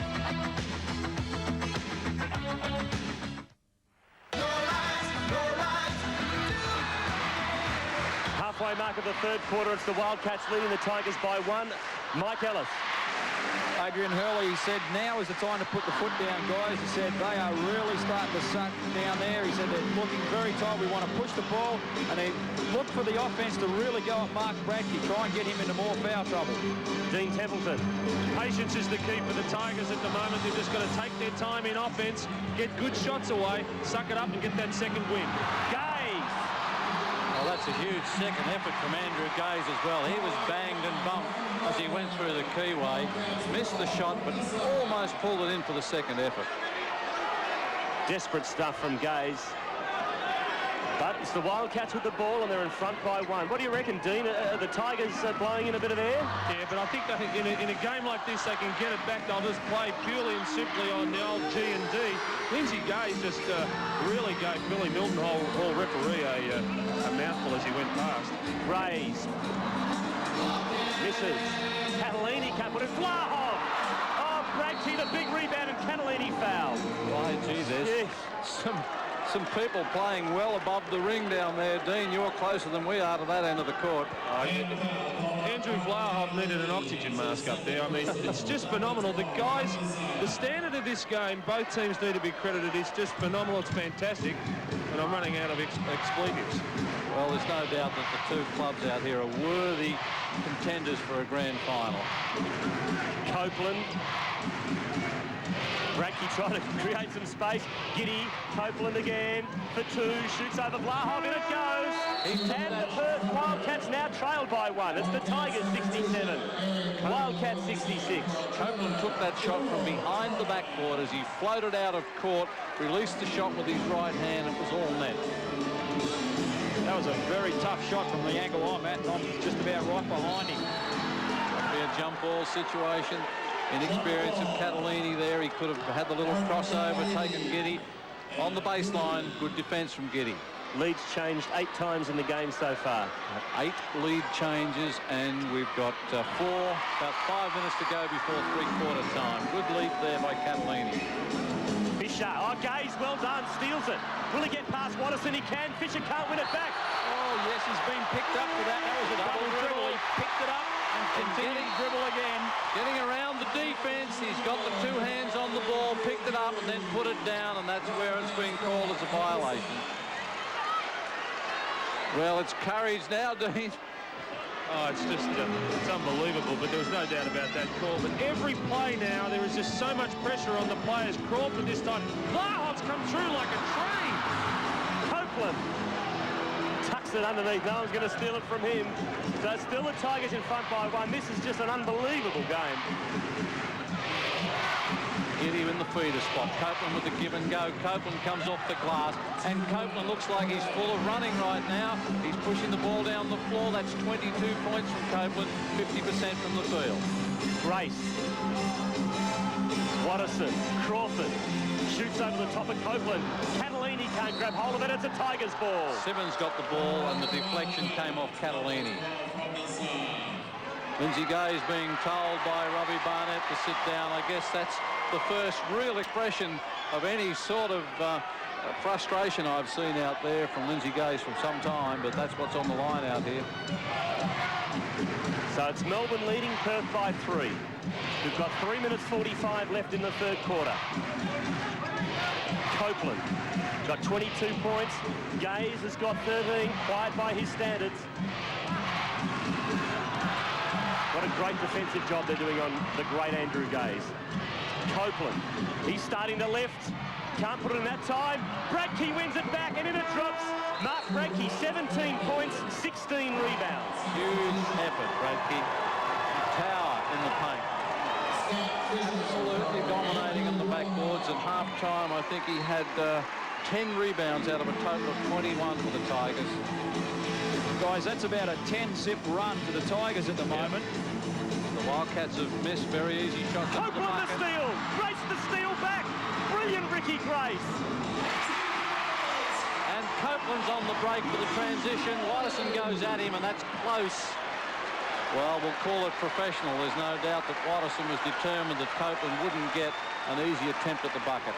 What a great effort by Ricky Grace. Yeah, great effort. He looked around very quickly at Milton Hall on the situation before that, appealing for the foul, but there was none forthcoming. And, of course, by virtue of the foul of Watterson on the dribbler, the shot wasn't taken, so it goes to the side. Copeland again. Oh, Lenard's on fire. He's on fire, all right. It's at 24 points out there, still shooting at 50% from the field. Melbourne by 5. Grace. Pass to Crawford. Catalini. Champing at the bit there. Now Fisher. Catalini again. Boy, is he under pressure from Simmons. Grace. Turnover Great defensive work, Melbourne. Showing a lot of courage, the Wildcats bench. They're resisting the temptation to bring either Vlahov or Torrance back in for Catalini. Need to give him a break. Wildcats trailing now by 5. Tigers 73. Wildcats 68, 2 minutes before three-quarter time. Copeland shoots over Grace.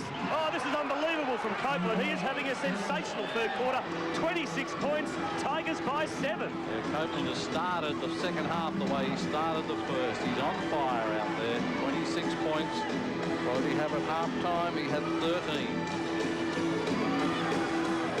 Crawford. And didn't the Wildcats need that one? Well, they needed that bucket. 70, plays 75. 1 minute 43 seconds before three-quarter time. Watterson matching up on Gaze. Grace given the job on Copeland. First points in about 5 minutes for the Wildcats there. Tigers have hit 13-2 before that last bucket. They've got 2 more there. It's now 75-70 again. I can only remember Melbourne by 5. I can remember a bucket from Gaze and one from Bradtke. The rest was Copeland. Copeland's really relishing the fact that Grace has got 4 fouls and he's just taking it to him. But I must say, he's looking like he's starting to tire a little bit at the moment, so perhaps someone else will have to pick that scoring slack up for the Tigers at this stage. Vlahov to Fisher. Misses. Bradtke another rebound. Well, critical stage here for the Wildcats. The question's been put to them. They're trailing by 7. Gaze. Back to Bradtke. I don't know how he did it, and he draws the foul. Well, both on Vlahov. Gaze and Copeland, their penetration are giving the Wildcats defense nightmares. Bradtke goes to the foul line after that bucket as well. You can see that he skipped the ball across, the little finger roll, and you can see clearly the contact from Vlahov. Vlahov has 3 fouls. I just wonder, John, the Tigers seem to have lifted a notch, and it's purely on heart, and you just can't help but got to admire. Your heart on your sleeve with this mob. I tell you what, they've really lifted, but have they gone too early? I mean, you just wonder, it's like the Melbourne Cup, but they let it all go too early. Well, that's the first foul shot I think that Bradtke's missed for the game. But you've got to expect the physical toll to start to show some sort of effect on both clubs. I think the Wildcats look a little bit tired at the moment, and they've got to make sure they chip away at this 9-point deficit now. Otherwise, they start the fourth quarter well down. Fisher. Oh, intimidated out of it by Simmons, and again, Gaze tries to steal it. Vlahov's been fantastic for the Wildcats, leading by example. Torrance misses. Fisher tries to win it back. He can. That's offensive. Giddy held his position in frustration. Fisher turned. Offensive foul. Right, gee. How about some of those contacts under the bucket? Yeah, there's no doubt on that call. Fisher tried to make space.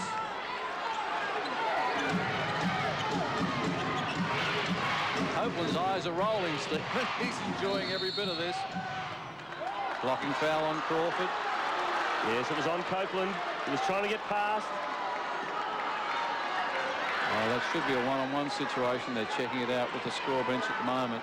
John, they had a few problems. The clock kept running. There was about 4 or 5 seconds washed off the clock after that whistle blew.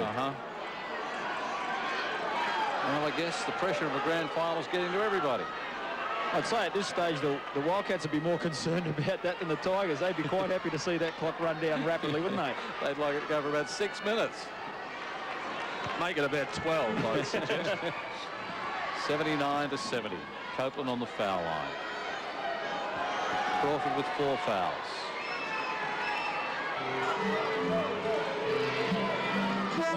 Copeland 13 points so far this quarter. Yeah. Either he or Gaze had to step up, didn't they, this quarter? Well, there's no doubt that Copeland, I think Gaze has also seen a resurgence out there as well. Hasn't scored a lot of points. He has 15, what did he have, 13 at half-time or something like that. He's only scored 2, but his penetration has given the Wildcats some problems as well. That's given more space and more room to Copeland. Boy, he's in a zone of his own right now. And this is the biggest lead in the game. It's 11 points, 81-70, and do the Wildcats need a big bucket before three-quarter time? Vlahov's been leading by example for the Wildcats. Their conversion rate has been very, very poor. They've taken enough shots out there. I think if you look at it, they've taken 11 less shots. I'm sorry, yeah, it's about 50%, 36% for the Wildcats out there. That's dropped dramatically, hasn't it? Sure has. So Fisher, they really need a 2-pointer or a 3-pointer before the three-quarter time buzzer. Crawford for 2. No, Torrance. Bradtke, another rebound. That is so typical. Copeland will have to hurry a half-court Hail Mary. I'm surprised it didn't go in.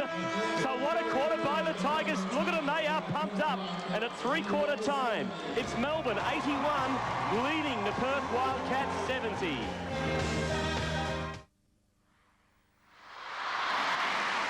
This game is far from over, but at the moment it's the Tigers leading the Wildcats by 11 points. This is the start of the final quarter. Gentlemen, talk to me from the sidelines. Dean Templeton. Not much you can say. All the cliches come out. This is it. Lindsay Gage knew it. Tried to calm the boys down a little bit, but they're going to go as hard as they did in that third term. Big block from Simmons. Grace. Fisher for 2. Again a miss. Crawford, sensational, slaps it back out. Now Torrance, inside to Fisher. Pass to Crawford. Vlahov. Great defensive work. Tigers, it's a jump ball. Mike Ellis. Adrian Hurley very calm and collected there in that talking there. What he had to say mainly was that the guys are hurrying their shots too much and they're a bit nervous with them. He said, just take it up strong, don't look for the foul, just put the ball in the hole, and there's a long time left in this game. We want to keep running. They will tire. He keeps him stressing that. Well, it's interesting because I believe that the Tigers were the ones that were full of running just before three-quarter time, and that surprised me because the Wildcats came out after half-time and they were full of running. All credit to the Tigers. They've turned it around. 11 points is a big ask, Stephen. Well, a couple of interesting stats in the second half of that third quarter. The Tigers, as Grace goes for 3, makes it. In the second half of that third quarter, the Tigers outscored the Wildcats 19-4, but Perth has won from this situation before against Melbourne in 1991. They were 11 down at three-quarter time and got up and won, so they've done it before. There's no reason to say they can't do it again. Well, it's interesting, of course, that year they won their second flag, and they'll have to do just as well if they need to get back in it. Good pressure from Grace. It came off Copeland's foot. But by gee, history's in the making, isn't it? The Tigers have not beaten Perth since 1984 when they joined the league. That's a great historical situation they've got to overcome. And of course, the Wildcats right here have a chance, if they can get up, to become equal with Brisbane as 3-time title holders. Vlahov. Grace. Shoots. No, yes he does, but it's not at all a very good shot. Now Copeland, double team. That'll come off the Wildcats, though. Good double team. I think I just said with Brisbane in that last situation, it was Canberra. They've been the 3 times title holders, 83, 84 and 88.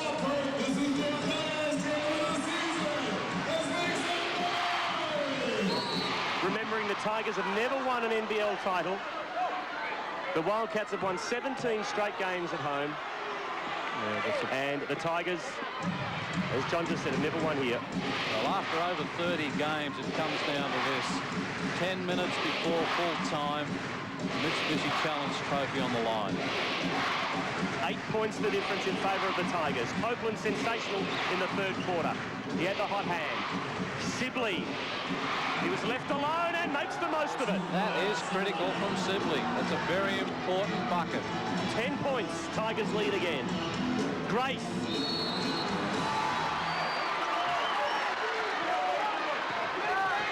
Great defensive effort, stopped the penetration. They've done a good job in stopping the penetrating drives by Ricky Grace today.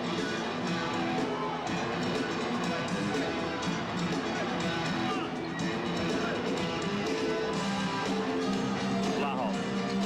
His Australian teammate snapping at his heels, Mark Bradtke. Now Vlahov, he was free for the 3, changed his mind. Torrance. Back to Vlahov. Fisher. Shot clock's at 6. Vlahov for 3, he's made most of them, but he didn't make that one. Wildcats offense doesn't look very pretty at the moment. I'm concerned because they are static at the other end. The Tigers are settling into their rhythm, looking to pass the ball through several sets of hands before they take the shot. Defence, the crowd is screaming. Copeland, one-on-one against Grace. Up goes the shot, not this time, but a lucky break for the Tigers. They got the rebound. They'll start again. Another shot clock, of course, and that puts all the pressure on the home club. They trail by 10. 9 minutes remaining in this quarter as it's starting to hot up. Gaze, Sibley, Bradtke, Simmons is free underneath. Still free, and so is Sibley. Sibley, missed what he should have made, but another 30 seconds on the clock for the Tigers. Gaze, back to Bradtke, this time off the glass. Well, credit to Bradtke. Tremendous effort on the rebounds out there. What's he got so far? 19 rebounds.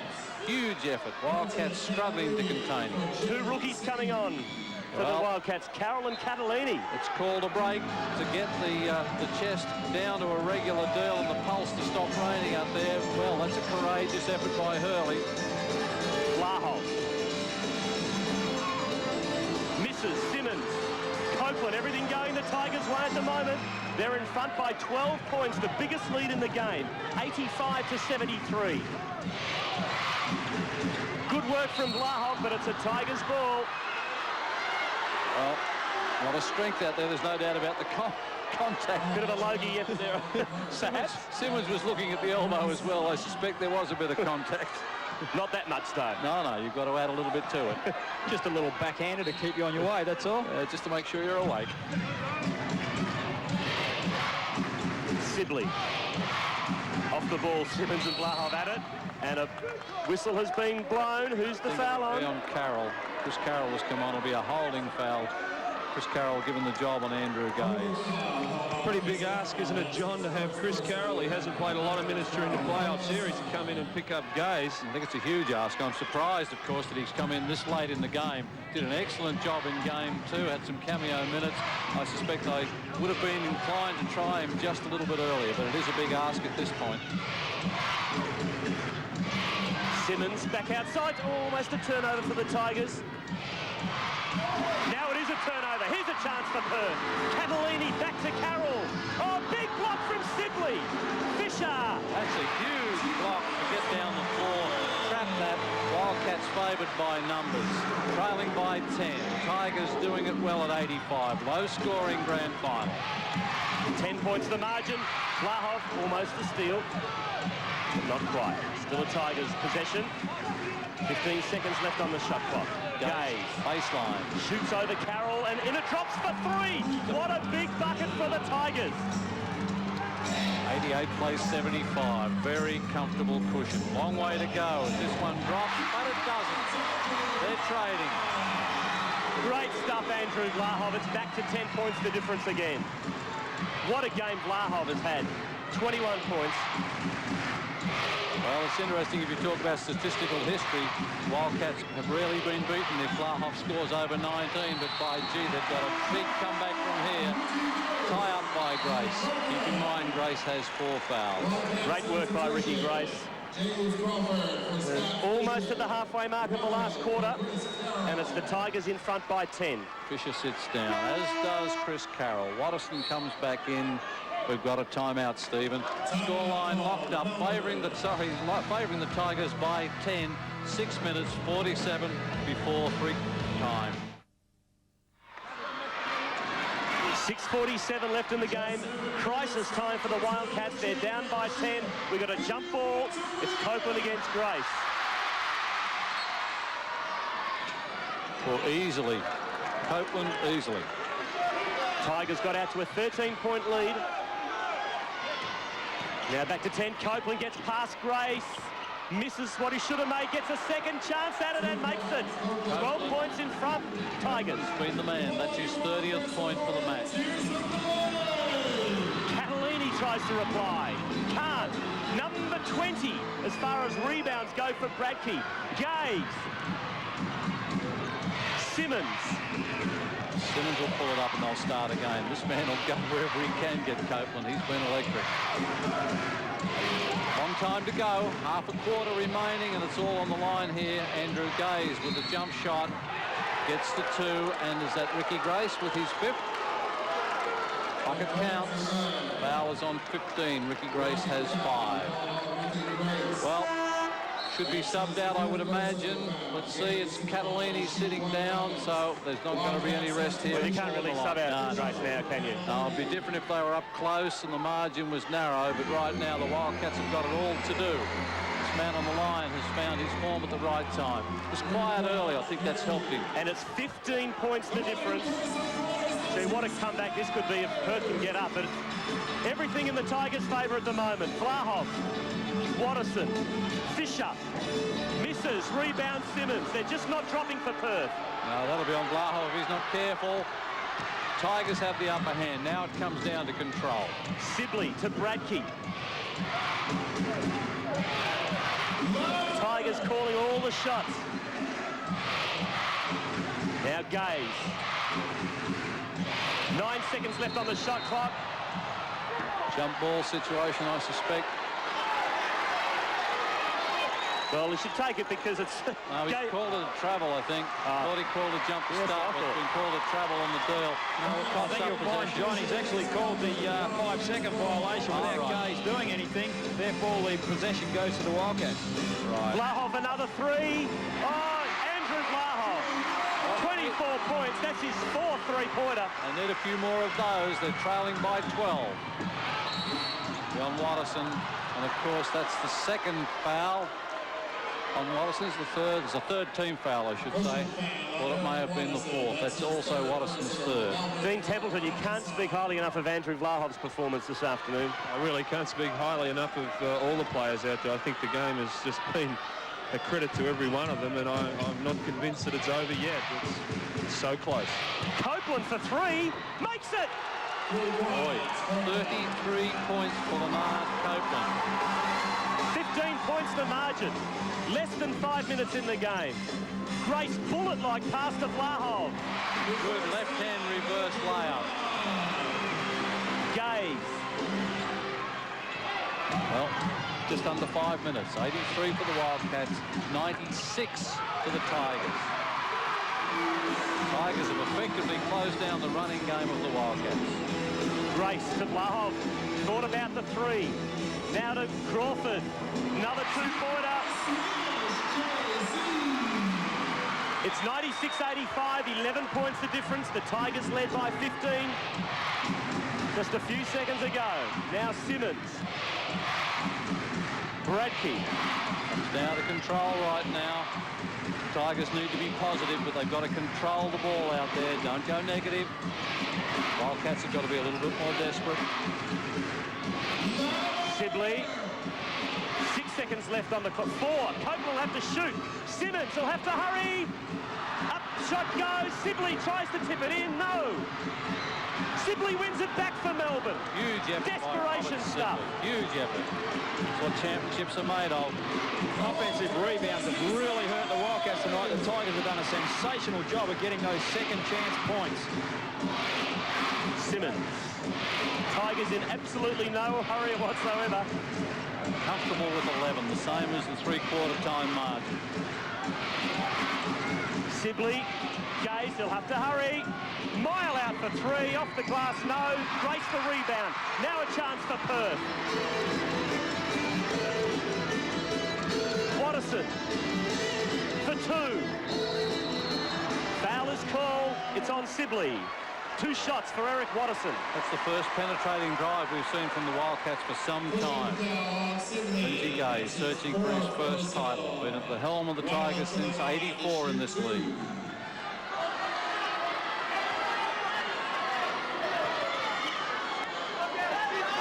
Foul situation, 5 on Ricky Grace, 4 on Simmons, Bradtke and Sibley for the Tigers. Watterson on the foul line. He's been perfect throughout the playoff series. 100% from the foul line.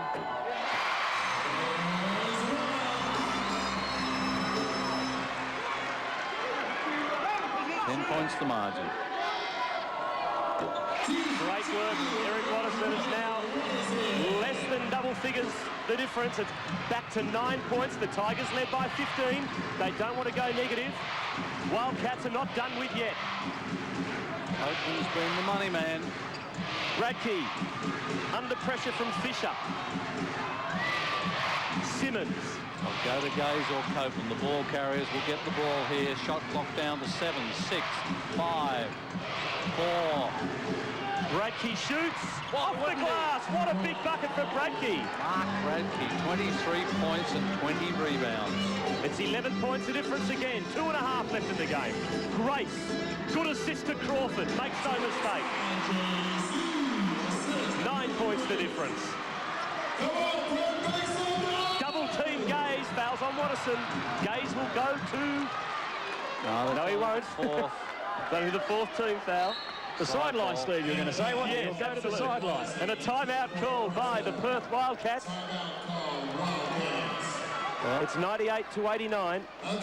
Long time to go in a ball game, but by the same token, I am impressed with the way the Tigers have controlled the tempo in the last 3 or 4 minutes. They were asked the question and they've had the answers. Well, they're far from spent, the Wildcats. But they've got to get their running game going, and they haven't been able to do that today, I should say, because of the enormous effort on the backboards out there. I mean, they've been absolutely dominant, the Tigers, that is, on the backboards. Bradtke has been marvellous. 20 rebounds in a game of this quality. It's hard to match. Three-point shooting percentage, of course, could be vital as we get down to the stretch out there. Look at the rebounds out there. The Tigers have only led by 2, but they've had 19. Well, I don't know that I can accept the statistic of 24 for the offensive boards for the Wildcats. I think that's not right.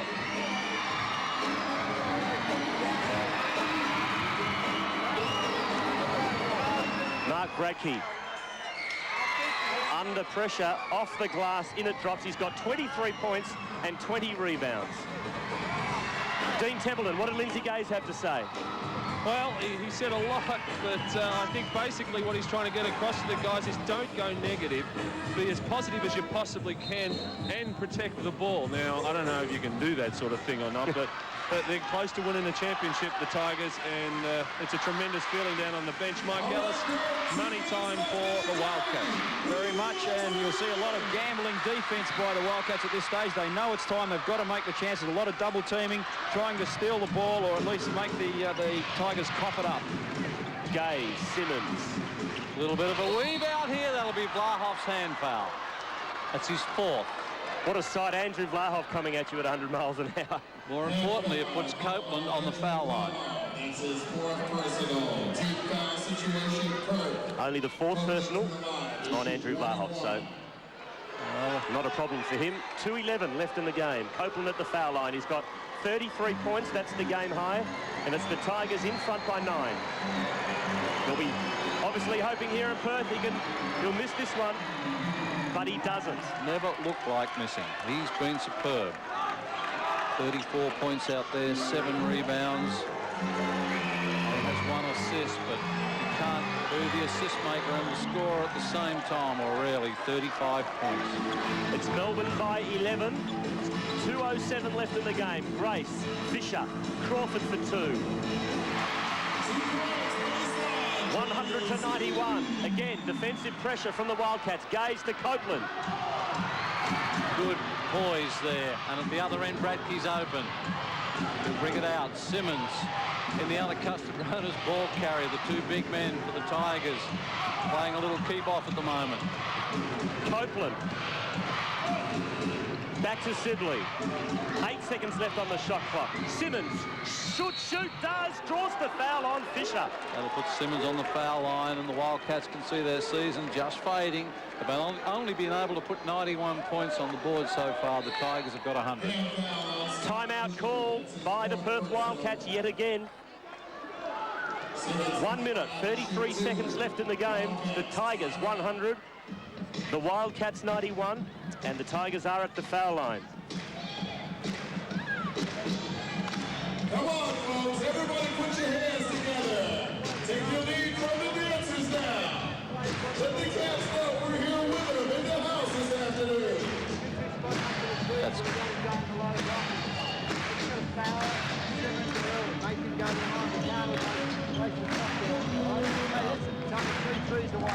that one's so far out.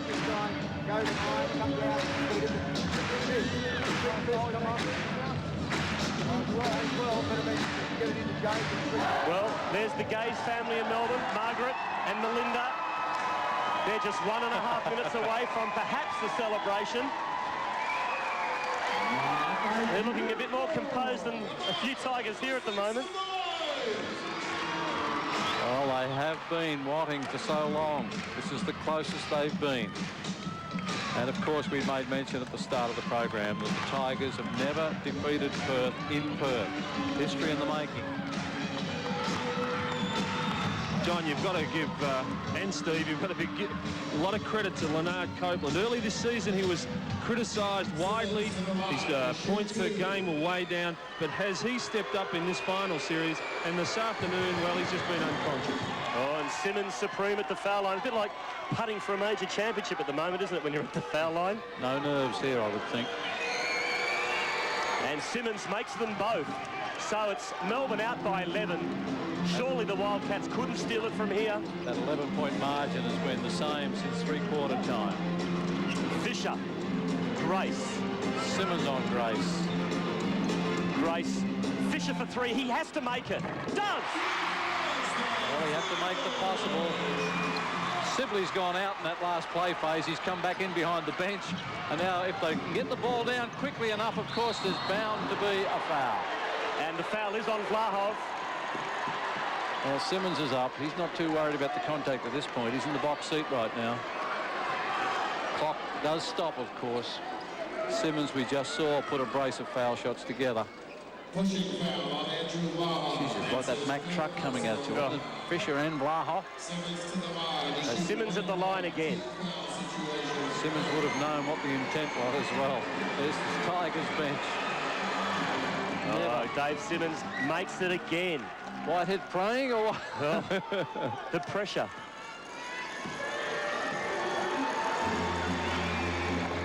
And not this time. So the Wildcats still alive. Some big three-point bombs coming up. Watterson runs into Gaze, and the foul's on Gaze. Well, I suspect there may not have been that call made, except Watterson lost control of the ball.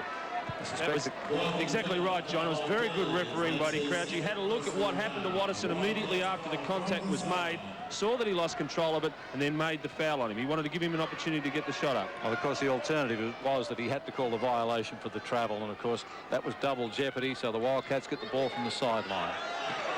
Andrew Gaze with his second foul. 58.4 seconds. Well, miracles sometimes happen. Right now, you'd have to say the Tigers would be extremely unlucky to lose this ball game. Grace misses. Oh, a bit of holding there. Bradtke, well done to Copeland. Copeland for two, short arms it. That was too short. It was too close. Gee whiz. So, a lucky let off for Perth. They're still alive. Of course, only 4 seconds went off the clock. That's on Gaze. Freely admitting yes. That's the fourth foul, so any more from the Tigers will stop the clock and put the Wildcats on the foul line. 42.4 seconds. Vlahov for another monster. Oh, Andrew Vlahov. A huge three-pointer and a jump shot to boot. That'll be on Fisher, and Gaze will make the trip. Well, little wager, Dean. How many foul shots are we going to see in this last 30-odd seconds? We're going to see plenty. Right now, the Tigers are in the box seat, but from Steve Quartermain and my point of view, we'd like to get a little closer, because in the sweep, I think we had 2 points. That's being checked now. So Gaze at the foul line. Well, under pressure, and he's missed it. So a chance for Perth. They're only down by 6. Less than 30 left in the game. Huge screen set by the Wildcats. Fisher makes a 3. Well, no panic from the Tigers bench. 21 seconds to see another foul. This time it's on Ricky Grace. That's his 6th. This is unbelievable. He'll sit down. You know, it's a game of momentum out there. And of course, at one end, when the shot clock stops and the buckets come up, puts all the pressure on the Tigers now. That's 6 for Grace. He'll see no more for season 1993. He'll leave the court with the applause of this 8,000-strong crowd who have appreciated his efforts throughout the year. And a timeout called by the Perth Wildcats. What a fight back by Perth. They were gone with a minute to go, and now it's just a 3-point ball game with the Tigers at the foul line. Vlahov up to 29 points. Here's Adrian Hurley.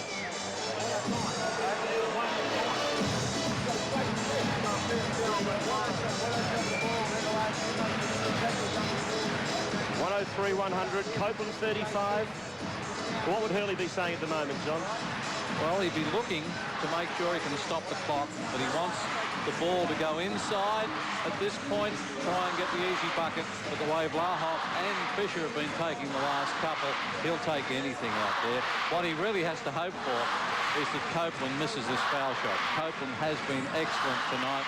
What is he, 50% from the foul line throughout the year? He's been 78% throughout the playoffs. He's been 94%. You'd have to say the percentages favoured the Tigers. Tigers ready to play. Crowd willing, their home team, to get back into this ball game as they have. 11 points down at three-quarter time. Simmons bring the glue for the Tigers. Copeland finished off in game 3. Well, if there's been a better game of basketball since I've been watching basketball, Dean, I certainly can't remember it. Well, how about you? No, I really can't. I don't think there's been a better game since they took the laces out of the ball. Now look at the crowd behind the foul line. There are thousands trying to put Copeland off. This is pressure. Misses it. A chance for Perth. They're 3 down. Can they tie it up and force it into overtime? Torrance. Foul. Foul's gone on Leonard Copeland. Well, Simmons it is. Simmons. That's his 5th. That's the 4th foul. They've taken about 4 seconds off the clock. That's his 5th for Simmons. That gives the Wildcats an out-of-bounds possession. Will they go early? And they've lost it. No, Vlahov got it back. Vlahov. Will he be the man? He takes the free. No, in and out. I thought it was home. Goodness gracious me, folks. I thought it was home. It did everything but go in the net. That was as close as you want to get. What courage to take that jump shot. It did everything but fall. Yep, and you would have heard this roof lift as it would have equalised. The frantic foul at the other stage has prompted a timeout from Lindsay Gaze. He wants to try and organise his team after they make these foul shots, or look for the lifesaver in case they don't.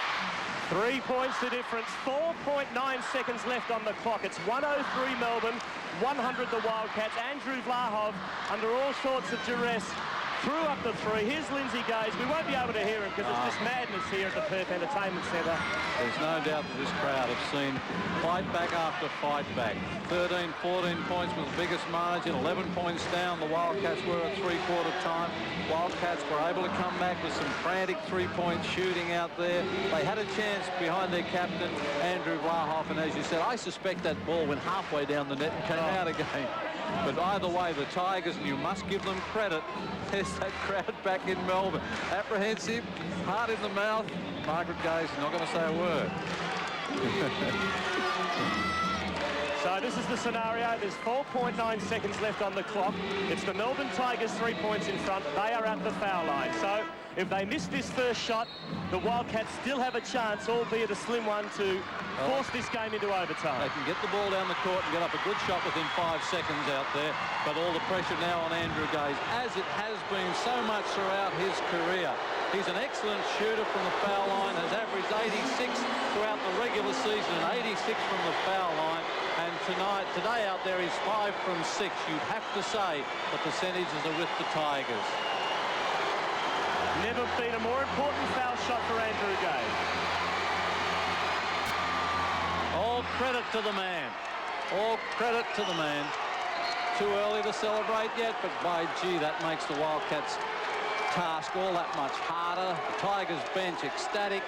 Gaze with the pressure gone after making the first. Rolls out with the second. 3.3. We've got a reset over here. What we've got called out here. What's happened is that, John, there's been a, when the shot went up, someone's thrown a big piece of paper across the middle of the court. Right. So the referees have stopped the clock. And, of course, this gives possession to the Wildcats some 30 feet down in their back court. so they get a chance to be a little bit closer, almost like the NBA situation when you call a timeout and get possession from the halfway. 3.3 seconds, they've got to set up a prayer. Tigers cannot afford to foul. They've just got to run away from the Wildcats. Don't touch a thing, yells out Gaze. Vlahov for 2. And the Tigers, for the first time in history, have won the NBL title. Well, super effort from the Melbourne Tigers. Great scenes of jubilation. Great presence of mind from Vlahov last time when he got that ball, Stephen. Didn't take the three-pointer, knew 3 points weren't enough. He wanted the foul, and Bradtke was smart enough to back off. There you can see the Gaze family and the Gaze family in Perth enjoying the first ever. Is that emotion from Lindsay? Look at the Gaze family, Lindsay and Andrew. Andrew just tears streaming down the face. Something they've wanted so badly for so long. But the Perth Wildcats, what a performance by them. They were gone with a couple of minutes to go and they almost nicked it, almost forced it into overtime. What a great game of basketball. What an advertisement for the NBL. Well, we talked about a typical final and whether it was a worthy final.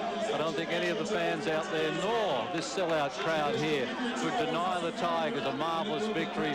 Great emotion, great effort. They went so close last year against the Magic. It's all theirs here today to enjoy. We'll see if either Mike or Dean can perhaps sneak in there for a quick interview. They're calling for the Tigers fans here in Western Australia to come on the court.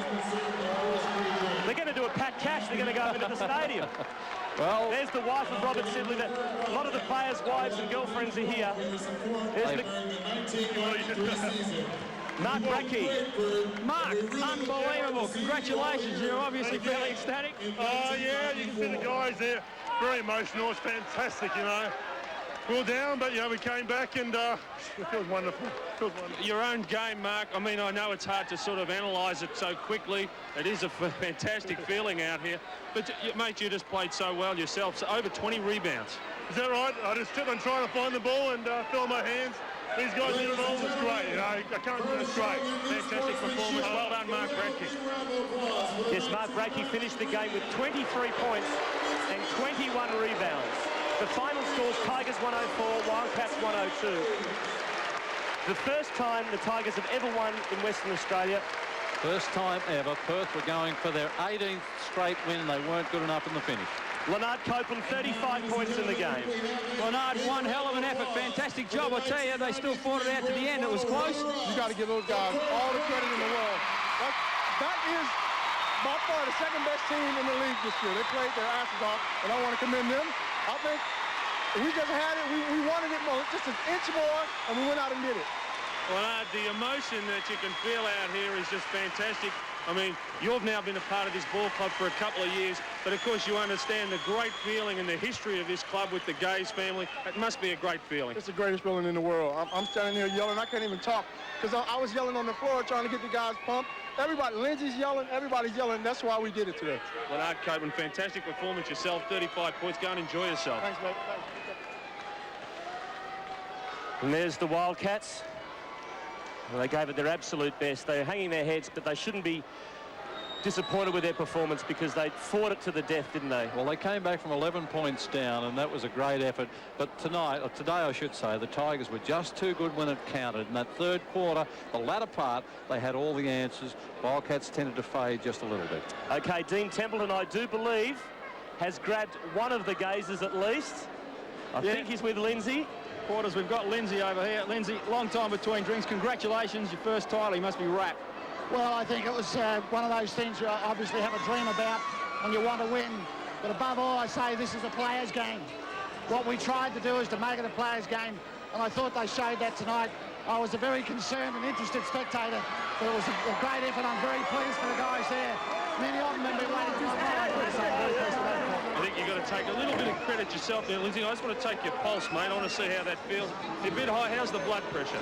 Fairly good, I think. I've always been concerned about my fitness because there's many coaches die on the bench with heart failure. So I try and keep in shape, but maybe that can get me out of it now. Fantastic performance, mate. Well done from everybody. Congratulations. You thoroughly deserve it. Thanks a lot, Dan. Good. We'll take a break here at the Perth Entertainment Centre. Back for the award presentation in a few moments' time.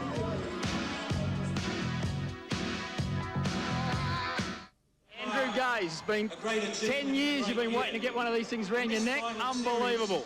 Yeah, it's been a long road, and you know, you sort of reflect back on these times of the hard times, and every ounce of sweat, every training session, it's all worth it, because this is just a sensational feeling.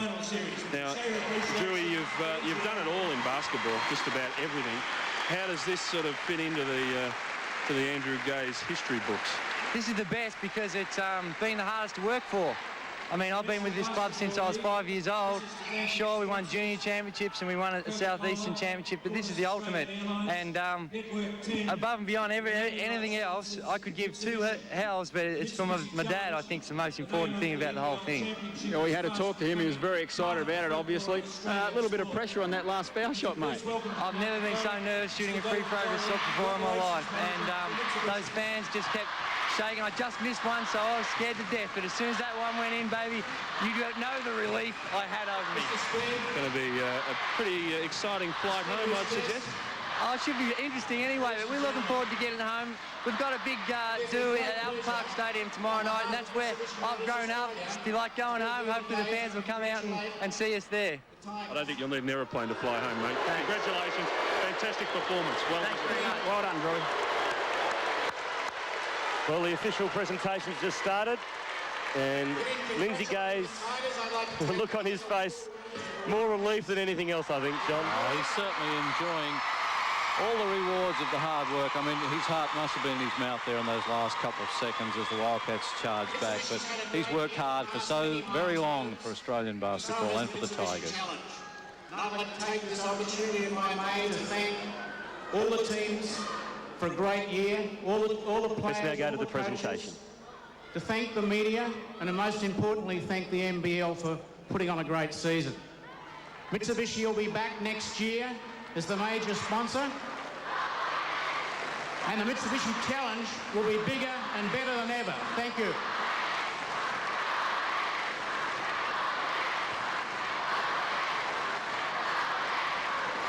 Ladies and gentlemen, it is a tradition in the National Basketball League, not shared by many other sports in the country around the world, to acknowledge the excellent performance of the runner-up team.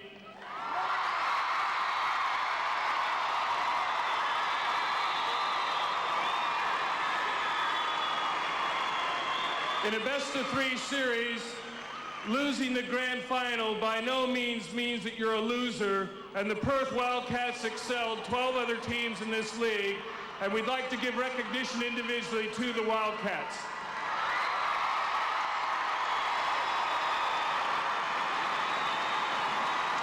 Oh, that's a terrible If the situation Wildcat for any players would team please down come there, forward because as I call their I'm name sure to upon accept their reflection, trophy. Stephen, Eric they'll realise Watterson. how close that game was.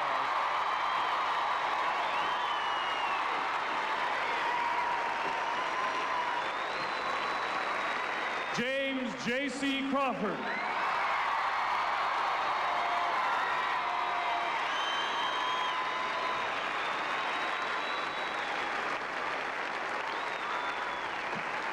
Chris Carroll.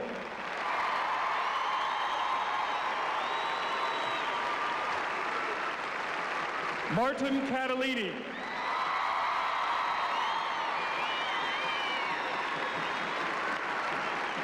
Trevor Torrance.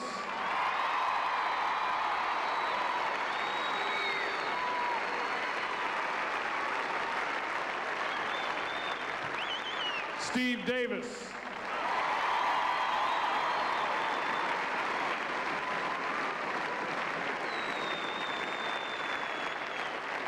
Ricky Grace.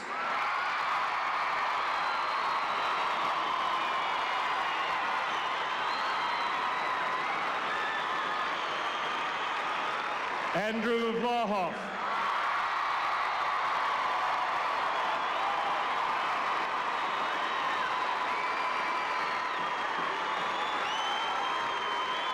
Scott Fisher.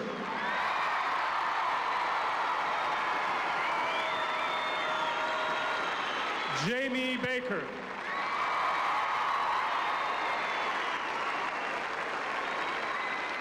Head coach Adrian Hurley.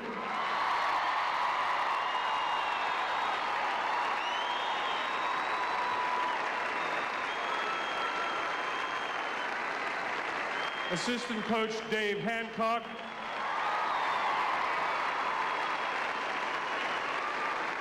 And the strength behind the scenes for the Wildcat, team manager James Bridle.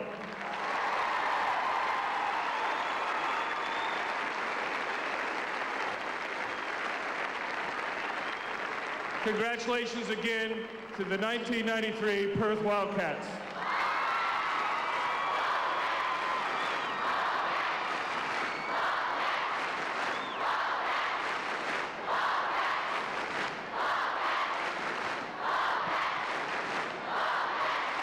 And now, ladies and gentlemen, introduce the 1993 Mitsubishi Challenge winners to accept their championship rings. I call forward Warwick Giddy.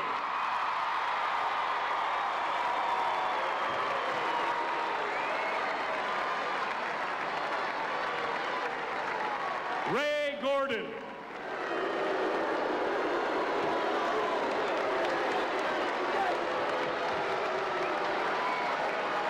Andrew Gates.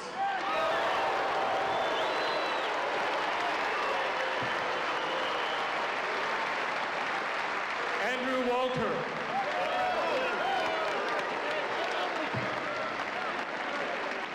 Bernard Copeland.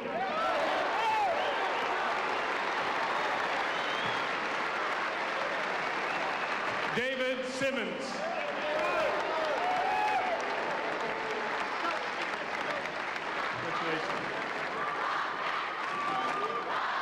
Nick Tenner.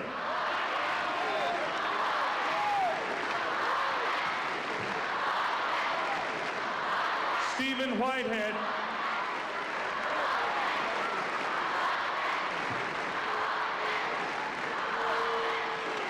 Mark Bradtke.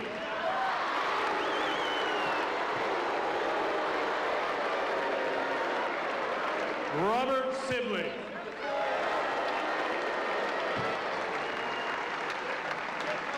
Head coach Lindsay Gaze.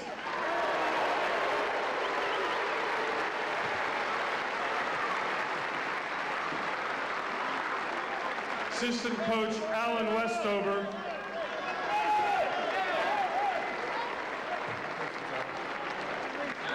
And team manager Ian Jones.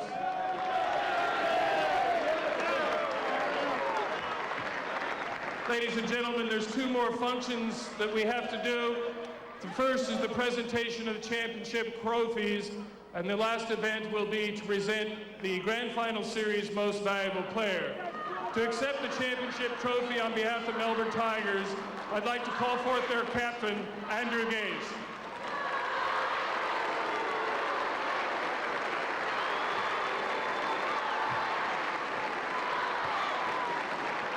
The first trophy that we will present to the Melbourne Tigers is their permanent Mitsubishi Challenge trophy that will be their Tigers trophy for all time. The second trophy being presented is in memory of the founder of the league, Dr. John Rasky. It is a perpetual trophy and that is passed from champion team to champion team on a yearly basis. So with all these goodies, I'd like to call the captain of the Tigers, Andrew Gaze, to the microphone.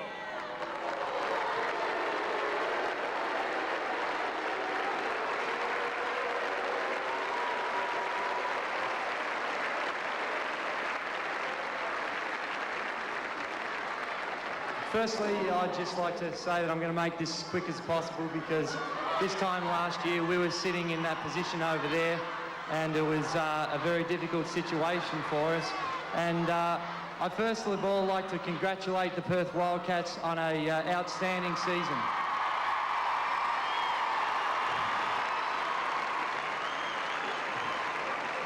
You come into a venue like this, and as most people here are aware, it's the first time we've ever won here, and I think that shows a lot of credit I think that shows a lot of credit for the team here.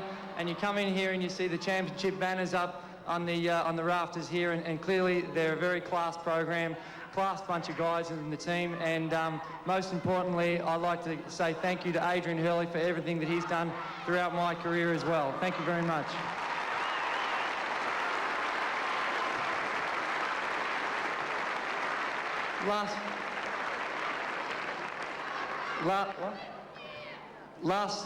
Obviously, we've had a very rough season this year. It was tough for us, and I think that it was tough for us at the start of the year, and I think that we showed a lot of character to get it through that. And I'd just personally like to congratulate my teammates, and you know, I think that they've done an outstanding job. And a couple more people I'd like to thank. I'd also like to thank my father. He's been an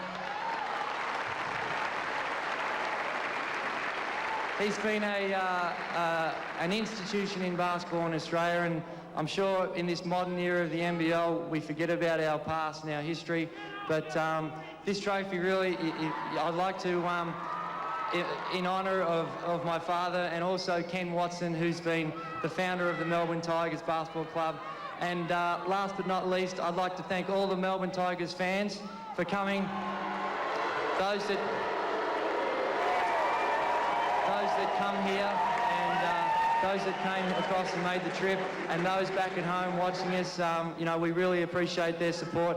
And once again, thanks very much for you people coming along and supporting the great game of basketball. Thanks very much. One more duty, Andrew, to accept the 1993 Mitsubishi Challenge Championship banner.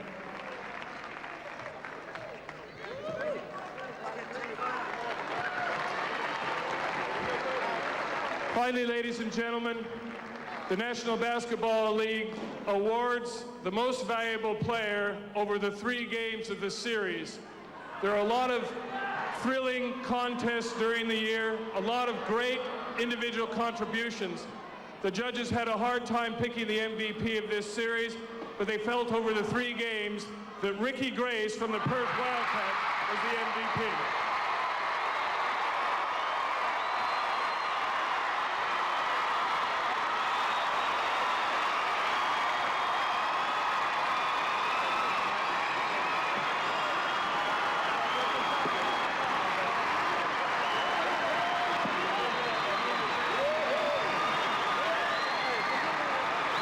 Ricky Grace, the grand final MVP.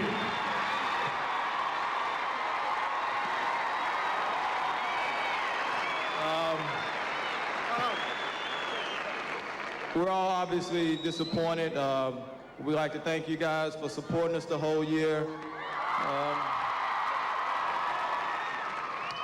We came in second this year. We were runner-ups, but you guys came in first as fans. Congratulations. Thank you.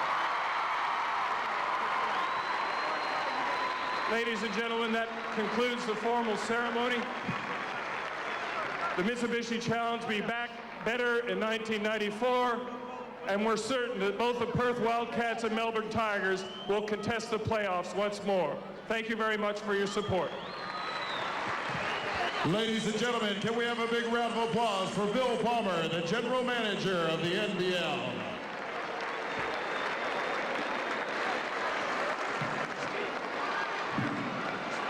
And don't forget, folks, on behalf of our sponsors, Ron Gold and Coca-Cola, the Perth Wildcats invite you to have a drink.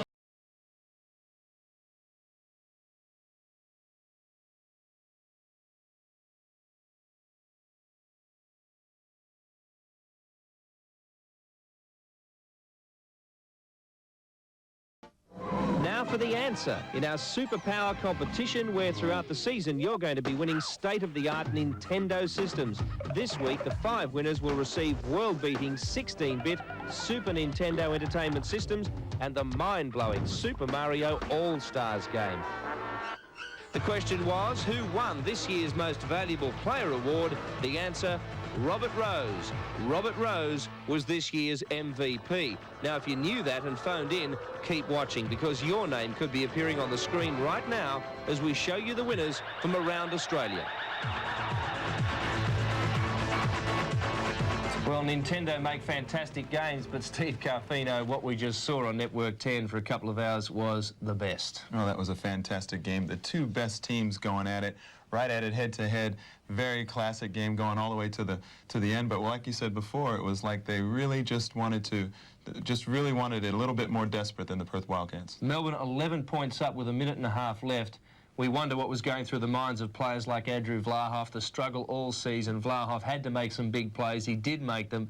And then that critical rim out on that last tray was just unbelievable. Well, it was a desperate situation, and it just looked as if Andrew Vlahov said, you know, climb on, boys, I'll just take you for the ride, because he just hit those clutch shots. He wanted those pressure shots like that one at the end that just rimmed out. That takes a lot of guts to take that and take the responsibility of the game on your shoulders, but he took it and it just rimmed out. I was kind of hoping for an overtime game myself. For all that, I felt the game was won on the boards. The rebound stats you'll find will be fairly even, but it was the critical second chance plays that Melbourne converted, and Bradtke played a big hand in that. 20+ rebounds. As he said in the interview, he didn't know he'd made that many, but he was just there. Oh, that's right. He just went out and he probably concentrated on going after every loose ball and after every rebound, and like he did, and probably didn't realize that he had 20 points. Of course he didn't, but he had a great effort. Now, shortly we hope to talk to Ricky Grace, the MVP of the series, but the MVP of the game, Steve, I know we agreed on this one. Well, that's right. I felt like it was Leonard Copeland, because during that stretch of the game, he really kind of put the nail into the coffin for the Perth Wildcats. He hit some tough shots, and he was just, during that stretch where they went about 13-3, he had about 11 of those points. Yep, he was the guy that opened it up for them. He's had a magnificent playoff series, and as the guys said, criticised early in the season for his contribution. Perth at one stage, Melbourne at one stage were 2-6 at the start of 1993. Perth was always in front.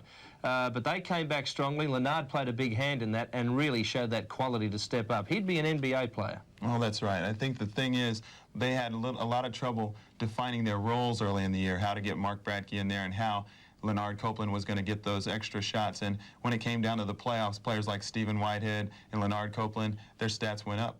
What about the fatigue factor? A lot of players with their hands on their knees at the end of the game. We expected that, but do you think the edge that was taken off Perth may have come from the fact that they had three-game series up to this point? Well, I think that may have been the case, but I think that when you miss shots that you feel like you should make, and there are a lot of shots that the Perth Wildcats probably should have made, and those are really tough on you. You go down there and you do the hard work, and it just doesn't come off, and it's not successful for you. It just takes everything out of you. Well, the players heading back to the dressing rooms, of course, some to celebrate, others to commiserate, and we'll go back now to Perth. Steve Quartermain. Thanks, Billy. Well, a lot's already been said about the Gaze clan. It's a long way away, Melbourne, from Western Australia, and I'm sure Ormond Hall in Albert Park is still going wild. But now we're going to try something pretty special. We've got Andrew and Lindsay speaking with their respective wives, Melinda and Margaret, and I'm sure all four of them are just absolutely over the moon at the moment. Of course, we've got the wonders of technology here, guys. We'll see. We've got Lindsay can actually hear what's going on over there at Ormond Hall in Melbourne. It is a long way away. Lindsay, what can you say to the fans back home, because they're all listening? Well, I think, first of all, we wanted this game to be a players' game. That they've done the work and they've put in the energy and they've made the commitment. But also, we wanted to make sure that we responded to the supporters back home. That they've been fantastic for us, and of course, without that support, we wouldn't have had the chance to be able to play here. So all of the players and the coaching staff appreciate that support, and we're very grateful for that. And I'll be a bit rude here, and I'll say it's a bit like virginity. After the first, it gets easier from now on. Oh, well, I wouldn't know anything about it. Would you like to say hello to your wife? I can't say much more. Your wife's there listening to this. You won't be happy about that comment. Well, I don't think she's a virgin, because she's produced this for us. And when you think about the product of basketball, I mean, I think that's a fairly good achievement, I reckon. That's not bad. Margaret, say something to your husband, quick. I'm stunned. You're stunned? Well, at least we got a win. We can rest easy for a while. Come on, Margaret, you can say more than that. Would you like to say something to your son? Yes, I'm proud of him and the rest of the team, and they've done a wonderful job, and they've all made us very happy back here. She's very proud of you, Andrew. What would you like to say to your mum? And, of course, Melinda's over there as well. Well, obviously, you know, we love them very much, and we love every single person in that Ormond Hall right now because they've been the ones that have been right through us, right through all the games, and they've done just as probably much as work as what we have, the way they cheer and that. And you know, we're biased, but we think we've got the best fans in Australia, and we're looking forward to getting back and celebrating with our fans. Melinda, any instructions for Andrew for the after-match celebrations, or are you just going to let him loose? Just take it easy, and we'll see you at 11:15 tonight at the airport. She said, take it easy, and she'll see you at 11:15 at the airport. Now, you behave yourself, all right? Final word, Lindsay, for everybody. Well, the worst thing that could happen for us now is that we can malinga here. We've got about an hour to get to that plane. That's one event we don't want to miss. All right, guys, fantastic performance. Andrew, I think you should wear that on the plane. It's a good look, the whole look, you know, I think that's a good look for the aeroplane. Lindsay and Andrew, congratulations for today and for the whole season. And, you know, maybe I'm from Melbourne, so I'm a little biased, so I apologise to everybody else, but, hey, great careers, both of you. Congratulations. Well done. Quarters or Steve or whoever's back there, back to you guys. Thanks, Dino. Good work. Yes, well, I think Lindsay Gaze, John, has just produced probably the quote of the year anyways, as far as basketball is concerned. And let's now have a look at the match statistics with the Melbourne Tigers defeating the Perth Wildcats by 2 points. And a lot of that victory was based upon their superior shooting percentage, 49% to 39. And I think you have to put it down to the defence of the Tigers. They intimidated the Wildcats. We go through them from the top. The foul shooting was okay. Tigers a little down, Wildcats up, but they didn't take many, 20 compared to 34. From the three-point line, the Wildcats were very good at 42%. They led the league all year. They went on with the job, mainly through people like Ricky Grace and Andrew Vlahov. Rebounding does show a parity, but I'm surprised because I really thought that Bradtke intimidated everybody in the keyway and had some marvellous efforts. He and Simmons, if they didn't get the rebounds, they kept it alive. The assists favoured the Wildcats. The turnovers, Wildcats protected possession a little better, but in all of those stats, there's only one real stat that counts, and that's the final score that favoured the Tigers. And the top scorers in this game this afternoon for the Perth Wildcats, Andrew Vlahov, what a star he was, 31 points, Fisher 22, Crawford 22, Ricky Grace, the MVP of the grand final series with 21 points, Watterson 4 points. For the Tigers, Leonard Copeland produced it when he had to, 35 points, Bradtke 23, and as we said, add to that 21 rebounds, Gaze 22, Sibley 9, and Simmons 8. And the Tigers winning 104 to 102. Dean and Mike, I think, Dean, the most important thing this afternoon for us is that we've shared the raffle money. That's the most important thing. Let's get that straight.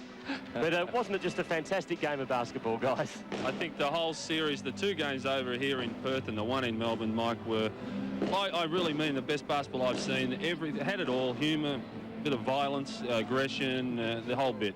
Yeah, it was all there, that's for sure. Normally in the playoffs and the finals, you see big margins. But, hey, what a fantastic finale to the great season. Well, all we can do is look forward to season 94, guys. It's been a great season for 93 for us, and we're certainly looking forward to next year. Dean and Mike, thanks for your assistance during the grand final series. John, also, it's been a pleasure working with you. Same with me, Stephen. Bill and Steve, as you're well aware, it's been a long, long season, but it's a fantastic climax this afternoon. It's been, we've had a lot of fun in season 93. Thanks very much, fellas, for a magnificent call, as usual. A marvellous year by all four of the guys all round, and we are looking forward to next season as well. It'll be just as big. Well, we've had Plays of the Year, Best Player of the Year, Player of the Series. Now we have the Best of 1993. Hang around. We've got proof the NBL is a force to be reckoned with. Here's the alley-oop play. When it comes to scoring points in a single game, there's just no keeping up with the Joneses. Nice inside pass for Ricky Jones. Ricky Jones of the Townsville Suns left it till the last round of the regular season to hoop his way to an NBL season high of 53 points against the Magic. 4 of the season's top 10 scores belong to the Rain Man, which just goes to show it never rains, it pours. The only other player to forge through the 5-0 barrier in 93 was the Giants' Jason Reese, who rode the Gold Coast Rollers for 51 in July. For points per game, you couldn't go past that Gaze boy, and nobody did. Oh, that's just class. Andrew Gaze, you're a genius. With an average output of 33 points a match, he was clearly number one when it came to hitting twos. And three. He is unbelievable. And he's brought the whole crowd to their feet. It's the 8th year in a row that Drew has led the league in points a game. Truly a Jordan-esque achievement. What was particularly nice for him this season was that not only did he always have the support of his daddy, but his mummy put in the occasional appearance as well.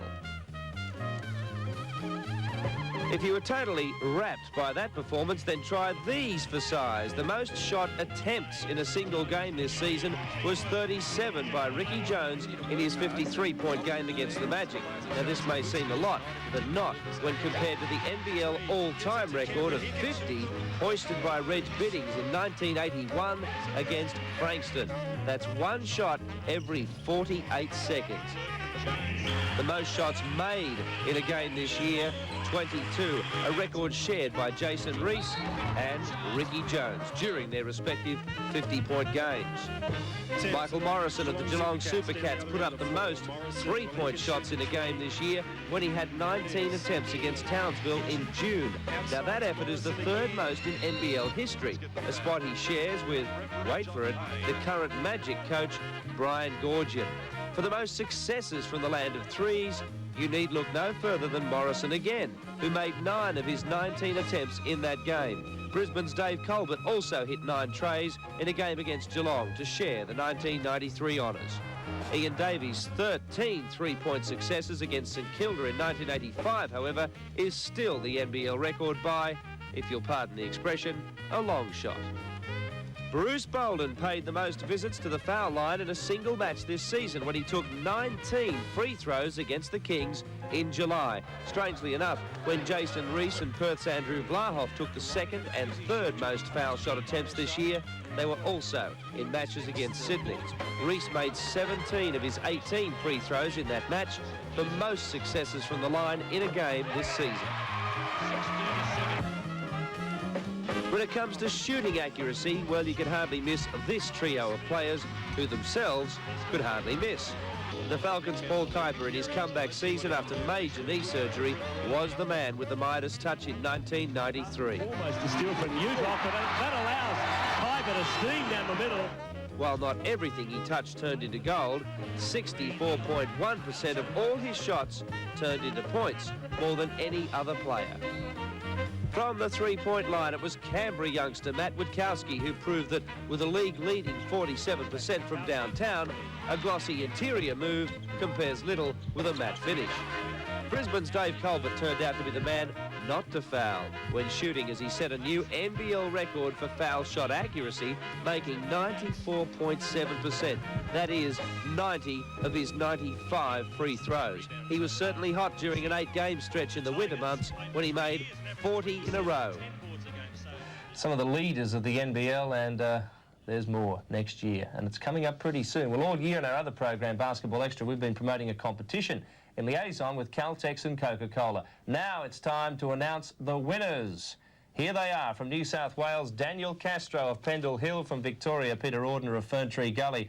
From Queensland, Adrian Evans of Rothwell. ACT, Damien Thomas of Braddon. From WA, Cody Bolton of Ballajura. And from South Oz, Deborah Farrens of Ottawa. Congratulations, you'll all be notified during the next few weeks. Moving right along, well, the 1993 NBL season is over, but what a season it's been. Basketball fans, don't despair. 1994's NBA season is about to start, and you can see all the action here on Network 10.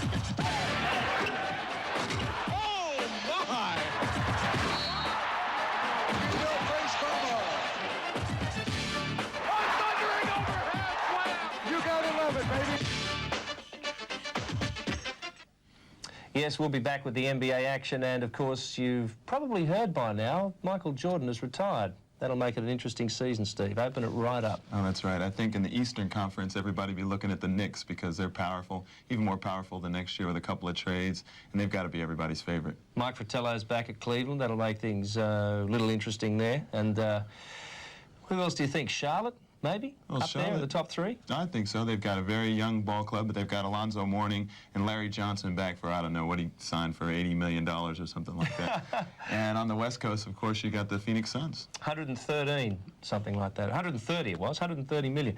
Let's go west now. You got Phoenix probably on top, but I like Spurs to come in and get in there somewhere. But the West's going to be very tough this year. Yeah, West's going to be tough, and I think a lot of it depends on Charles Barkley and his health.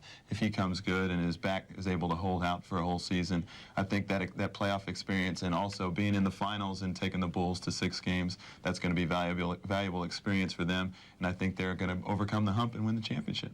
Good crop of rookies, and we'll bring all that to you in a couple of weeks. We have a little time just to talk about next year in the National Basketball League. Your thoughts? Can the Melbourne Tigers go on from here, or will they find that plateau that some teams that have been trying so hard to win a championship find in the year after? No, I think that their kind of group, they're an emotional group, they stick together. I think that's the type of team that's going to be successful in the second year. If they can keep the players like Stephen Whitehead happy, I know that he's a great player, but he doesn't play maybe enough minutes that he wants to. And if they can keep him happy and keep their lineup together, I think they're very capable of going back-to-back. It's certainly an awesome lineup, probably the best in the league. South East Melbourne have a little trouble keeping their team under a salary cap. Hopefully Melbourne can keep their team together too.